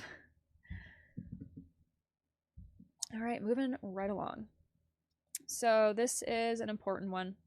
This was published on May 16th from Religion Digital. Sentenced to 5 years in prison. This headline is funky. A former Opus Dei member is sentenced to 5 years in prison for continual sexual assault of a minor. The events occurred between the end of 2022 and January 2023 in places frequented by the accused and the victim. He has been unable. Hang on just a second. There we go. Where was I? He has been unable to exercise the rights of parental authority, guardianship, conservatorship, or fostering during the 5 years after his release and will not be able to communicate or approach less than 500 meters from the victim. According to the prosecutor's office, in this case of the continual sexual assault of a minor with abuse of superiority, so a power imbalance, there are extenuating circumstances of reparation for the damage and confession. A former member of a youth association linked to Opus Dei has accepted 5 years in prison at a compliance hearing held in Vigo for continued assault on a minor. The events occurred between the end of 2022 and January 2023 in places frequented by the accused and the victim. The defendant has already deposited 40,000 euros of compensation. In addition to serving the prison sentence, the former Opus member will also undergo probation for 5 years once they are released from prison, and they will be unable to carry out activities or professions that are related to minors at all during that time, as Europa Press advances. At the hearing in the 5th section of the Provincial Court of Pontevedra, it has been disabled to exercise the rights of parental authority, guardianship, conservatorship, or fostering for 5 years, and he will not be able to communicate or approach within 50 meters of the victim. According to the prosecutor's office, in this case of continued sexual assault on a minor with abuse of superiority, circumstances occur mitigating repair of damage and confession. Quote, he voluntarily went to the authorities to recognize even partially the facts, said the representative of the public prosecutor's office. So they don't name who this individual is, which I don't like. I feel like that information should be spread far and wide, written across the sky by a plane, flown up a flagpole on a flag. Like, we need to get these people's names out into the public sphere. I don't know why we're protecting them. They need to bear the brunt of what they've done. But super sad, and once again, just another situation involving children and Opus Dei people. And again, it makes me wonder why in the world anyone is thinking that this organization is a trustworthy or safe place to like leave a child or to send a child. There's nothing about the organization that comes across as safe for children. This being the most extreme example, and then all the way across the spectrum of everything else that we've ever talked about with this organization. Kids should have absolutely no part to play in it, in my opinion. So here's another article from El Diario. This was published on May 18th, so a couple of days after the last one. And the headline says, relief was short-lived for Opus Dei. Leo demands the reform of his statutes and the cause is reactivated in Argentina. It did not take a day for the new pope to take a position in front of the ultra-Catholic organization, and in an appointment with the leadership of the work, he urged them to finish the changes that they had unilaterally suspended due to mourning after the death of Francisco, while advancing the first judicial front for human trafficking. So this is written by Paula Bistagnino, and it says, one of the first official hearings of Leo has been to address one of the most burning issues of this beginning papacy, which is also related to the inheritance received from Francis, the situation of Opus Dei. Last Wednesday, Prevost summoned the moderator of Opus, the Spanish Fernando Ocaires, and his second, the Argentine Mariano Fazio, to give a very clear message. The reform that Bergoglio had ordered in 2022 after downgrading the ultra-Catholic group, and that they suspended after the death of the Argentinian, must be completed as soon as possible. Because if you were paying attention to the headlines following Francis's death, from like Opus Dei, basically Opus Dei released a statement where they were like, yeah, we're super sad about Pope Francis being dead, which, first of all, I find that highly dubious because of other things that they've said in the past. I don't think they were sad at all. But like, yeah, we're super sad about it, and it's like a super sad time. So we're just gonna put put a pin in doing these statutes and like forget about it for the time being so that we can mourn with everybody else. And Pope Leo was like, all right, mourning time's over. Get on with your paperwork is basically the way that it's coming across. And I think that that's good, because that at least demonstrates that there's an awareness of what's going on with this organization to some extent or another, which hopefully means that some good things are going to be happening in the future.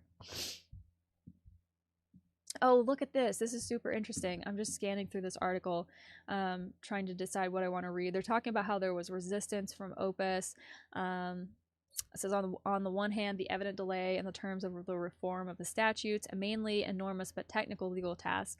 Opus Dei presented 2 drafts, both rejected by the Argentine Pope, and was about to present the 3rd and final version precisely in the same week of Francisco's death. But listen to this. The second sign of resistance was evident in how Opus Dei reported on the meeting. And I picked up on this, and I hadn't read this yet. I don't always read all the way through the articles before doing the live stream. They say that Ochiris was called prelate, even though Francisco had indicated from his motu proprio from 2022 that since then, by the de-hierarchization, Ochiris became a moderator. In fact, he cited it in the Vatican agenda on May 14th, but Opus Dei did not respect it on its website. Very, very interesting. And then they're talking about how the cause in Argentina has been reactivated. In September 2024, 2 prosecutors' offices in Argentina were accused after 2 years of confidential investigation, the highest authorities of Opus Dei in the country, for trafficking and exploiting 43 women for servitude of the elite members of the organization. Then, the summons to the investigation of 3 regional ex-vicaries and the director of the female branch at that time, the 4 priests, were requested. However, the step that seemed imminent lasted until today and generated all kinds of rumors of possible pressures and fears that the most serious cause facing Opus Dei in its history will be nothing. Federal Judge Daniel Rafecas, who resumed the investigation after the Protex indictment, and prosecutor Jorge Tayano again took a statement on camera from the main witness, MIE, who provided many more details of her 31 years as a maid without salary and under celibacy, poverty, and obedience. Quote, the statement of MIE, the main victim of the case, had a date set before, but the defense asked to postpone and take a view of the proceedings, explained sources from the court in charge of Rafecas regarding the delay. What remains now is for the summons to inquire of the regional former vicars Carlos Nanye, who served from 1991 to 2000, Patricio Olmos, who was 2000 to 2010, Victor Urestarazu, 2014 to 2022, and the numerary priest who led for almost all these decades the female branch of the organization, Gabriel Dondo. Doubts continue around the figure of Mariano Fazio, head of the institution between 2010 and 2014, and who since then has been a part of the world government of Opus Dei in Rome with the position of auxiliary vicar. That is, the second of the prelate and possible successor. Fazio, who has just been confirmed in that hierarchy during the Congress in which new authorities were appointed, appeared as the protagonist in MIE's statement. The woman confirmed that she had to serve him and clean his room at the Opus Dei headquarters in Buenos Aires when he was vicar. The case for trafficking in Argentina, which in 2021 was formalized as a complaint before the Vatican Court for the Doctrine of the Faith, was the origin of the decision of a series of measures with which Pope Francis punished Opus Dei with a de-hierarchization and the order to reform its statutes, untouchable since the founder Jose Maria Escrivá de Balaguer drafted them, and which were formalized before the Vatican when John Paul II granted them the privilege of the personal prelature, a unique legal figure in the Catholic Church. From the Pope's order to modify the statutes, more than a year passed between the twists and turns. This was to be the 3rd and final time to adapt them to his new reality outside the hierarchy of the Catholic Church. Even though Francisco minimized the Opus Dei reforms and explained them within a series of changes to his pontificate, he was concerned about the possible publication of complaints of trafficking and exploitation against the organization in other countries. Which is good. That means that they're not just focusing on Argentina. They're not just focusing on Latin America. They are aware of the fact that it's in other countries too, which is a good thing, I think. So then I wanted to look at this really quick. Normally I just pull news headlines, but I wanted to read this. This was put up on Opus Dei exposed 7 days ago.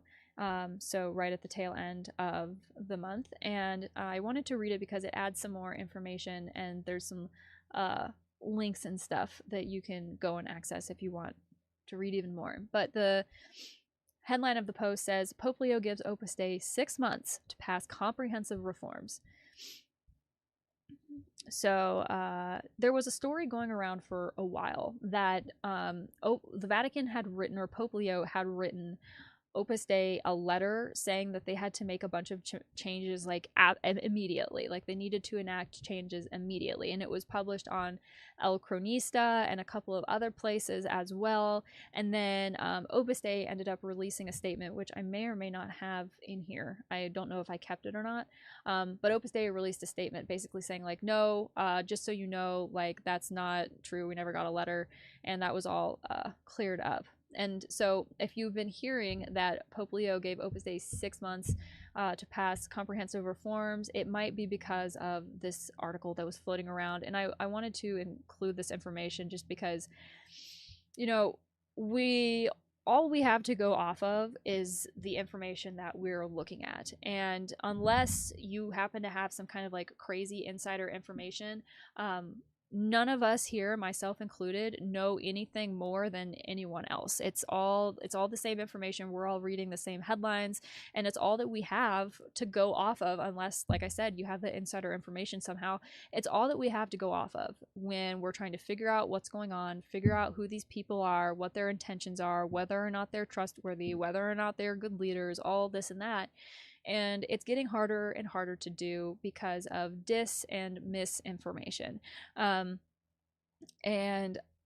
even just within like the regular mainstream news media, it happens a lot. It's been happening with the Sean P. Diddy Puff Daddy Combs trial, which, if anyone is aware, Sean Combs, the hip-hop mogul, is currently being indicted on a bunch of very serious charges. He's in court currently on some very serious charges, and there has been a plethora of fake news that has been coming out about this trial, about Sean Combs, about people potentially allegedly connected to him, and it's been untrue. A lot of it has been completely false information. So try to maintain a degree of objectivity and skepticism, I guess, is what I'm trying to say when you're engaging with this stuff. I mean, we need to do it even when we're reading stuff from El País or from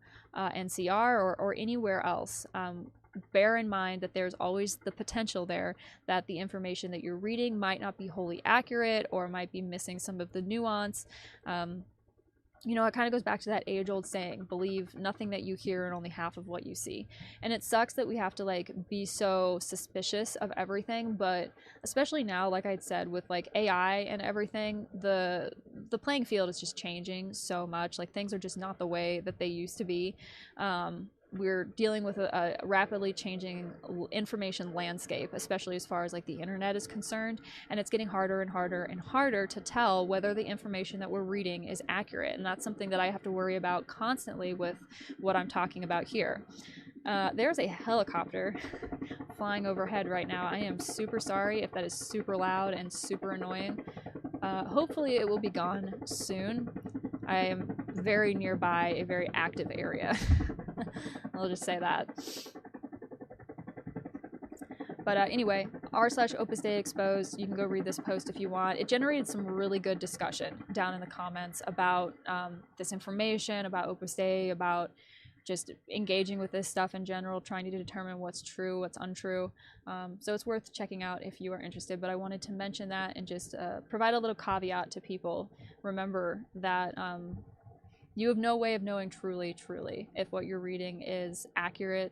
You hope that there's a degree of journalistic integrity here, but how do we really know? You know, just do your best, be objective, think critically, and do maintain a degree of skepticism with the media that you engage with, especially on social media. But this was published in El País. This was published on May 17th. This is another case. A caregiver has been detained from a Catholic school in Alcala for alleged sexual assaults on minors. So I believe, and please correct me if I'm wrong because I wasn't able to verify this for sure, but I believe this case here, the 5 years in prison, and this case, the detained caregiver, are separate cases, but they both involve children who were under the care of people representing Opus Dei. Okay? The subheading says, the worker who had been in the center for a year and who has been fired was in charge of monitoring children from 3 to 6 years old in the patio and dining room. The National Police this week detained a caregiver from the concerted Catholic college Alborada from the Alcalá de Henares, Madrid, after the complaint filed by the school's own management for the alleged commission of sexual assaults against several minors. The investigation is open, a police spokeswoman told this newspaper on Saturday, who asked for prudence as it is a delicate matter involving minors. The spokeswoman has not been able to specify the age of the detainee or if she has a history of these or other crimes. One would hope not, if she's been around children, nor has it estimated the number of children affected or the ages, but the worker, who has already been dismissed, was mainly in charge of monitoring children from 3 to 6 years old in common areas such as patios and dining rooms. The news has been advanced a few hours ago by the local digital Dream Alcala and confirmed to this newspaper by the spokesperson for the Superior Police Headquarters. The director of the center, David Arans, explained to the AFE agency that the reported worker was immediately removed from her duties and dismissed from school. That's it? Not like reported to police? It was last Monday, May 12th, indicates the director, when another employee of the center witnessed an inadequate performance, which is in quotes, and brought it to the attention of the school management. The center went immediately to the National Police, okay, that's good, which transferred the events to the Family and Women's Care Unit of the Alcalá de Henares police station. So this happened before she was dismissed from the school, I guess. The head of the center has explained that a single complaint was filed in referring to a small number of cases. The school also activated the protocol that governs these cases established by the Community of Madrid, so it contacted the educational inspection. In turn, in a preventative and immediate manner, the work contract of the accused was terminated. As the director of the center has stressed, the caregiver had in order the mandatory certificate that she did not have sexual crimes. She was not a teacher, so they said she earlier. Did I misread that? Maybe they didn't specify the gender of the worker, so maybe it is a male. Anyway, the worker said that this person did not have a history of sexual crimes, which is good. They were not a teacher. They'd never entered classrooms. They mainly cared for common areas of patios and dining rooms, and above all was in charge of students in the second cycle of early childhood education, which is the 3 to 6 year old block. The school has detailed the local newspaper that had been working there for just over a year since it was hired in April 2024 for a replacement. After finishing the first contract, the school rehired this individual in September, for which the worker provided the negative background check for the second time. Once the police confirmed the caregiver's arrest last Thursday to the school, the center released a statement to the families to inform them of what had happened. I feel in my soul having to share this news with you, the text began, in which the management asked for tranquility to families and trust at the job of the authorities. We will promptly follow the instructions indicated by the security forces, he added, according to another local medium. As you can imagine, this is a situation that makes all of us who are committed to the education of your children suffer. Personally, and once again, following the instructions of the authorities, I advise that we trust the security forces, avoiding unfounded interpretations. We will keep you informed of what they indicate, the note said. Our fundamental objective is to collaborate with the authorities so that the case is resolved, the protection of minors and their families, and to take care of the privacy of students and teachers. Alborada, founded in 1982, and with more than 1,600 students from 0 to 18 years from the first cycle of children to baccalaureate and FP, is a concerted center integrated into the Arenales Educational Network, which groups 30 Catholic schools. In fact, according to the school website, it was the first center of a network inspired by Christian values, but which is not formally attached to any ecclesial institution, although some of its centers do have agreements with religious congregations or with the Opus Dei.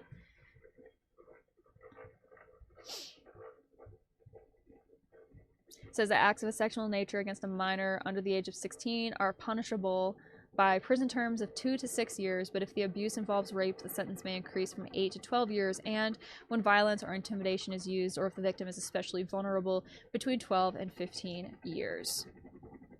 And then it says here that juvenile victims of abuse can go to the ANAR Foundation, telephone number 900-20-2010.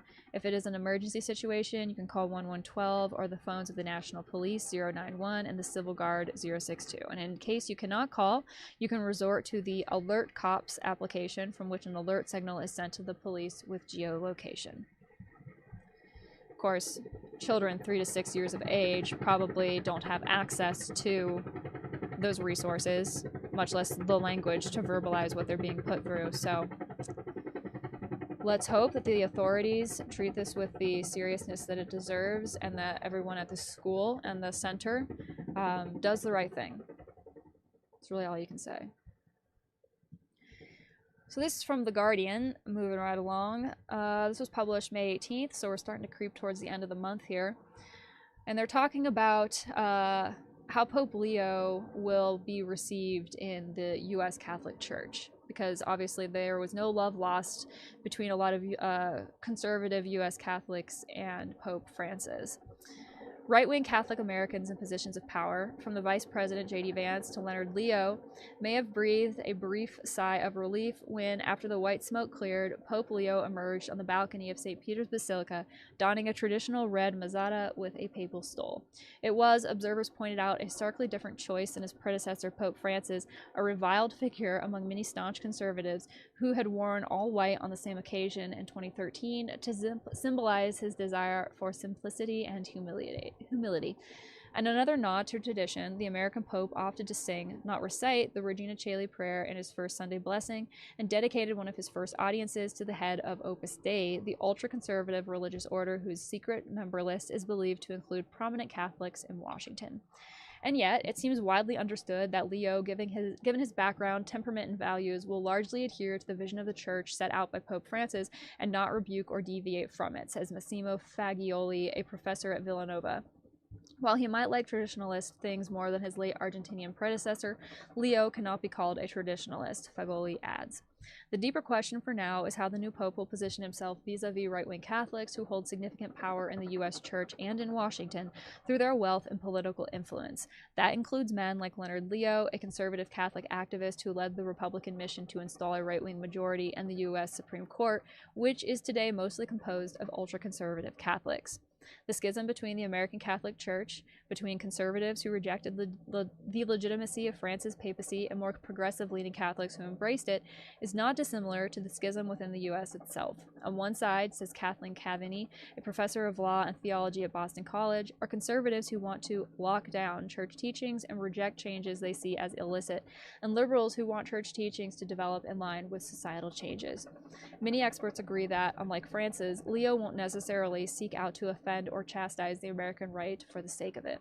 I don't think he will try to upset people unnecessarily. Francis was more comfortable taking a unique stand, but Leo won't give up on his own commitments, especially to the poor, just to appease his critics, says Cavani. Leo's history before becoming pope, serving as bishop of the poor diocese of Chiclayo, Peru from 2014 to 2023, and leading the Augustine order from Rome, shows the new pope has the steel in his spine and strong sense of himself not to wilt under pressure, observers say. As pope, I don't think he'll go out of the way looking for a fight, but his gentle demeanor shouldn't fool anyone.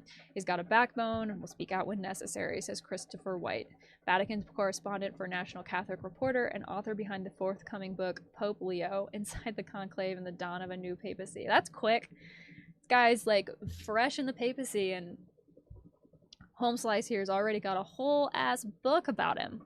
Kind of reminds me of how, like, is it the Associated Press keeps, and maybe other large like media organizations will keep like obituaries of famous people on standby written up with like just gotta fill in like the date and the time, some other like specific details, so that like they can be first to publish details of like someone famous passing away.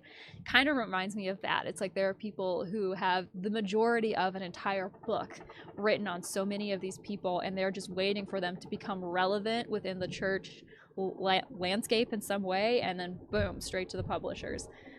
That's how it feels to me. I'm not saying that's actually what happened, but that's how it feels.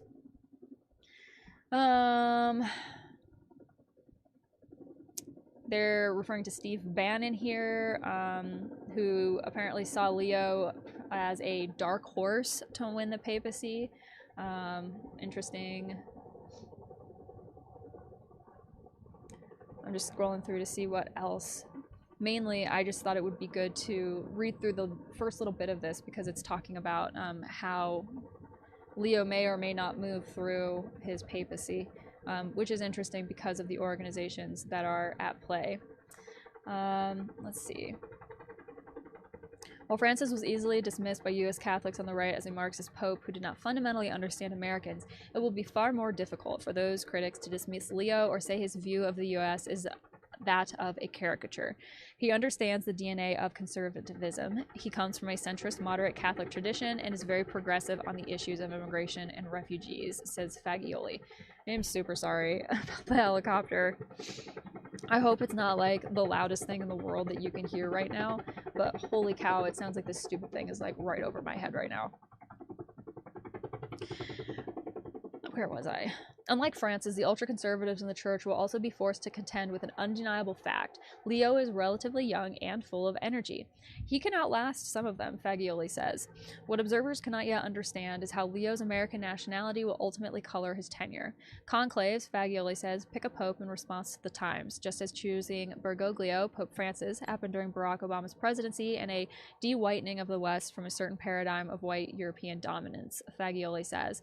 The unwritten rule that said there could never be an American pope was based on a world order in which the U.S. was the world's superpower and could not also claim the leader of the most global religion. But the conclave's choice seems to ask the question of where, in the second Trump administration, the U.S. is going now. All of this disruption has made the idea of the American pope more acceptable, Fagioli says. Which is interesting. It will be interesting to see how this choice ages over time. I also want to mention something really, really interesting. I had an interesting conversation with somebody back towards the beginning of the month. We were kind of just talking about the new pope, talking about some of these changes, statements that are being made, speculations that are coming out. And he told me that with the trajectory of, and I want to mention, this is a very well-educated person. This person studies law. This person runs a business. This is like a very sane, very well-educated man. He told me that he thinks that institutions in our world, pick an institution, any institution, has a life expectancy now of about 50 years, he said, before he thinks they will completely fall apart. And there are a lot of different reasons for that. The truth coming out about so many of these organizations and what they've actually done in our world, I think, is a big part of it.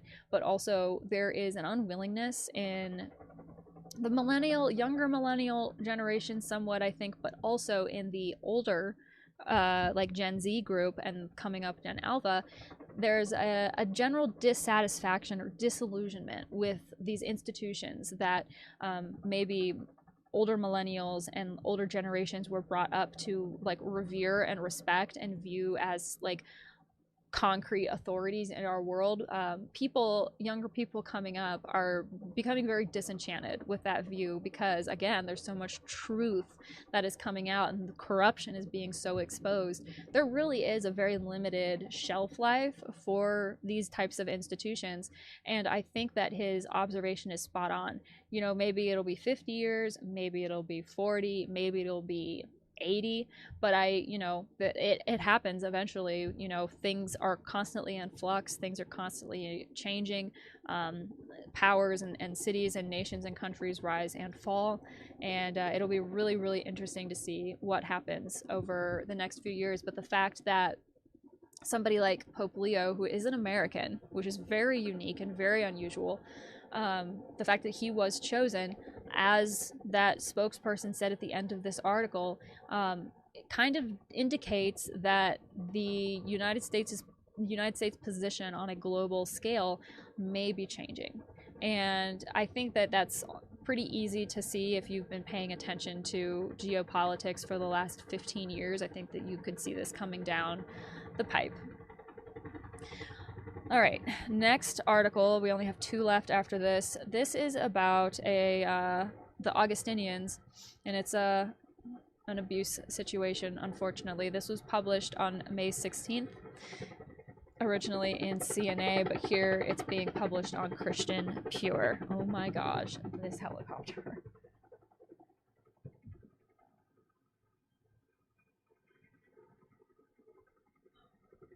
And it's windy. It looks like they're having a rough time.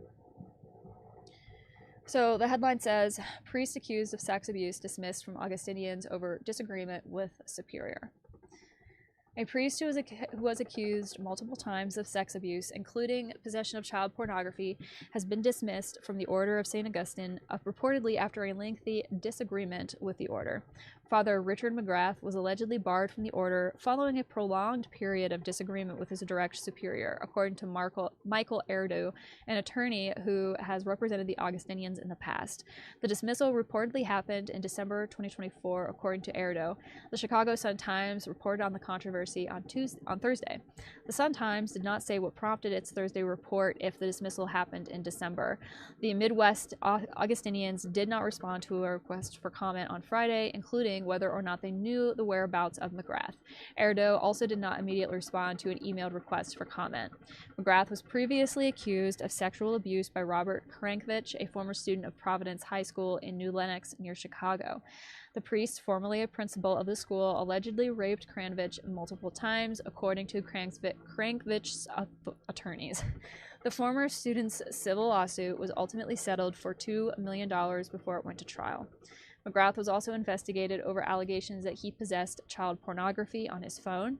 Police investigated those claims, but ultimately did not bring charges. McGrath refused to hand over the phone to police, and the device reportedly went missing shortly thereafter. Isn't that convenient?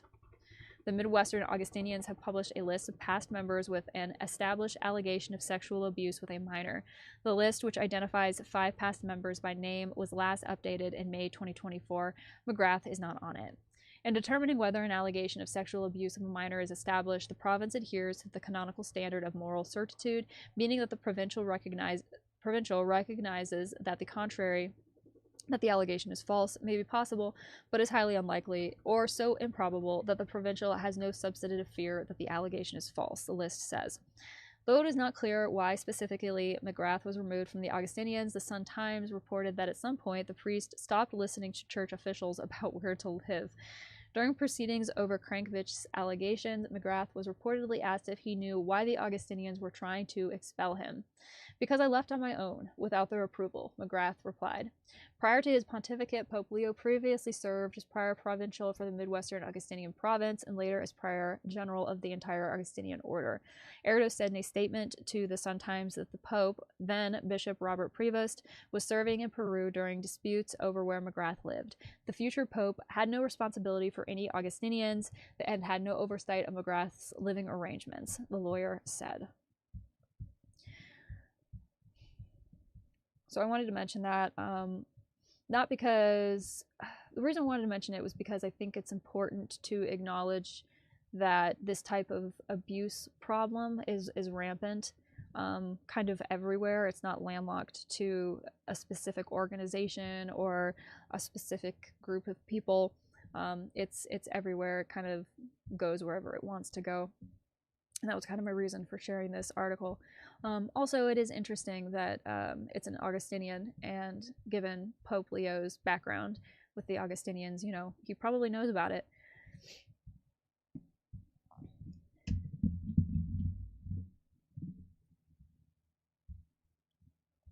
So we are moving right along. I've got just 2 more articles to read.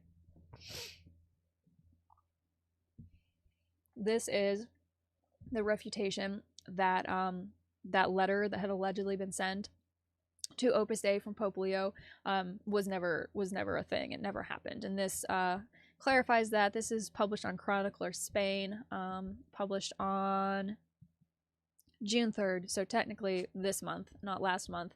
But I wanted to go ahead and mention, in case you guys are seeing that floating around or were under the impression that there was some type of official missive sent from the Pope to Opus Dei, that is in fact not true. And if you, like I said, want to read more about that, I would direct you to r/Opus Dei Exposed and to that post, which should be linked down in my source document, but if not, it's not hard to find. Oh, look, the page I was going to read is gone. Oh, there it goes. It's about the daughter of somebody that I just did a whole deep dive on, Enrique Rojas Montes. If you haven't seen it, I would appreciate it if you went and checked it out. I was going to read this article, although I don't think it's going to cooperate with me, but basically his daughter Marian Estape Rojas, or Marian Rojas Estape, she is also a well-known public figure. I don't know if she works in mental health. I haven't done a separate deep dive into her, but since I started researching Enrique Rojas, I started seeing like her videos popping up. She's very present on social media, and so like videos and interviews popping up on like YouTube and Instagram and X, and then like getting these articles popping up about talking about, and you can't see the headline, but it was talking about Opus Dei's relationship with, or her relationship with Opus Dei, where that came from, how it's such an important part of her identity and everything. And that's something that is represented in numerous articles about Marian Rojas Estape. And that stands to reason because she comes from an Opus Dei family. Enrique Rojas is an Opus Dei supernumerary. It is popularly rumored that his wife is as well, which would stand to reason. They're a very, very Catholic family. That's something that Enrique Rojas has talked about in press interviews and stuff all over the place. And, you know, they are the type of family to correlate Opus Dei with Catholicism, to make those two things inextricable. Their Catholic identity is Opus Dei. Opus Dei is their Catholic identity, and the Catholic lens through which I think it's fair to say they view the world. And so I wanted to just throw her in here. A few people left comments on my video, were like, you need to talk about Marian, his daughter. Let's see if I can find something else about her, since this article doesn't want to work. Let's see, Marian Rojas Estape. And I'll just type Opus Dei, and we'll see what we can get.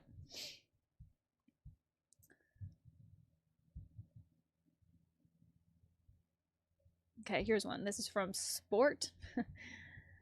Translate to English real quick. Marian Rojas Estape and Opus Dei. This is the relationship between the successful psychiatrist and the Catholic institution. Tonight's guest is part of this arm of religion, thus following family history. So this was she was a guest on a show called The Anthill.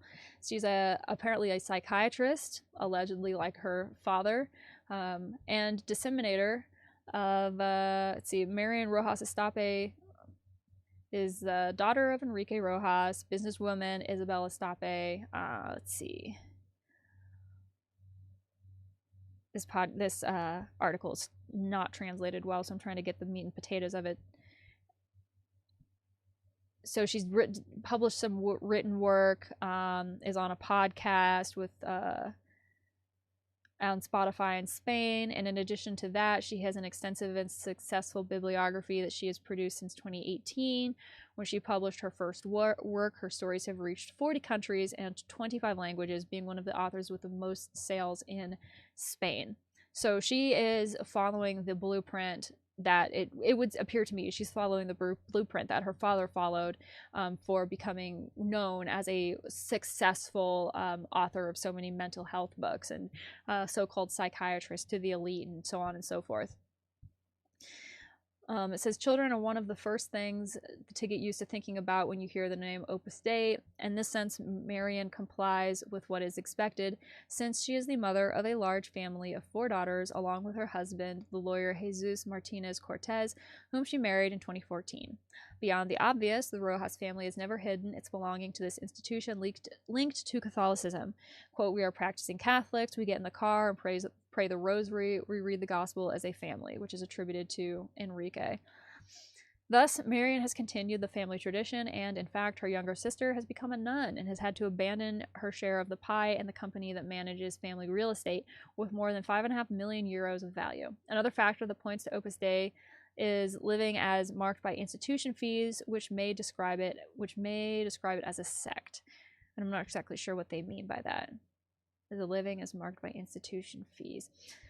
Anyway, these are very integrated into the life of the psychiatrist. In the past, she explained that the faith has been and is a determining factor to stay straight in the most complicated moments of her life. As an example, she puts the terrible death of her brother in a pool when they were still very young, something that deeply marked the family unit. And I'm sure that was super, super sad. Child drowning is never, it's horrific. And anyone who has lost a child to something like that has my deepest condolences. Another factor regarding the religion is religious solidarity with those who have the least. Rojas has collaborated with various NGOs and with entities that are responsible for improving the lives of some people. So shortly after finishing the race, she traveled to Cambodia to contribute their grain of sand to the lives of girls who have been sexually abused and worked in brothels. Another example, in the summer, she spent at a school in a poor community in the Bronx in New York to improve the lives of students. So very much more community minded than I would say I've seen some people who are connected to this organization be. But like I said, I've not done an extensive deep dive into Marian Rojas Estape. I don't have anything in the way of like a firm opinion on her or the type of person that she is or anything like that, because again, I just haven't looked into it. But I wanted to mention that she is floating around because Enrique Rojas is in his late 70s and is not going to be around forever, and so his legacy is going to have to pass on to somebody, and I would not be surprised if it's this person right here that we're looking at. So, you know, in the future we may be seeing a whole lot more of her, especially if you are living in Spain. But that brings us to the conclusion of the newsroom analysis for May. We are done. We got through it all. Some really interesting headlines. Obviously, the general vibe that I get after reading all this stuff is that everything is very much in flux right now. There are a lot of changes coming down the pipe that we can expect, but they aren't here yet. Things are still up in the air. Things are undecided, and people are still getting settled into new positions of authority that they did not previously have. So it's going to be interesting to see what happens. I feel like things are only going to heat up more as time goes on. I think the rest of the year is going to be really, really interesting. But that is it for the month of May. Those are the headlines that I wanted to go over. I really, really appreciate everybody being here with me today. Hopefully the stream went well and you could hear me and the information was good. Once again, if you want to read any of these articles more in depth on your own time, they are all linked down in the description of this live stream, along with details to connect with me, follow my work on other social media platforms, and also support my work.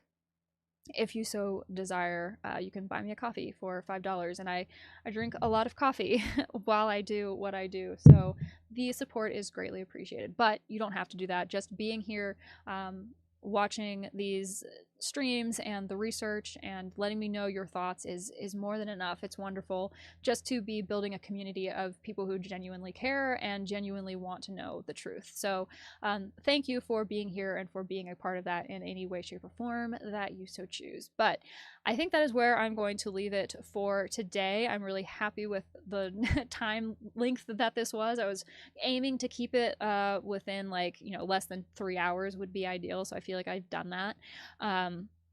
I really appreciate everybody hanging out in the chat, and yeah, I think I'm gonna probably move on and enjoy the rest of my day. Probably rest my voice a little bit, because by the time I get done reading all these, no matter how softly and carefully I talk, by the time we get to the end, my throat is just like so I'm gonna probably rest my voice, read a book, and enjoy the rest of the day. So I hope that you guys can do the same, whether it's morning, evening, in your part of the world. Remember to move through the world from a position of strength within yourself. Remember that you are sovereign. Remember that no one can take that away from you. And no one can threaten that in you unless you allow them to. That is something that we can maintain within ourselves, and we can be that light within ourselves and within our communities and our families, regardless of the darkness and the rest of the world. So, with all of that said, thank you for being here once again, and remember, Nolite te bastardes carborundorum. Don't let the bastards drag you down.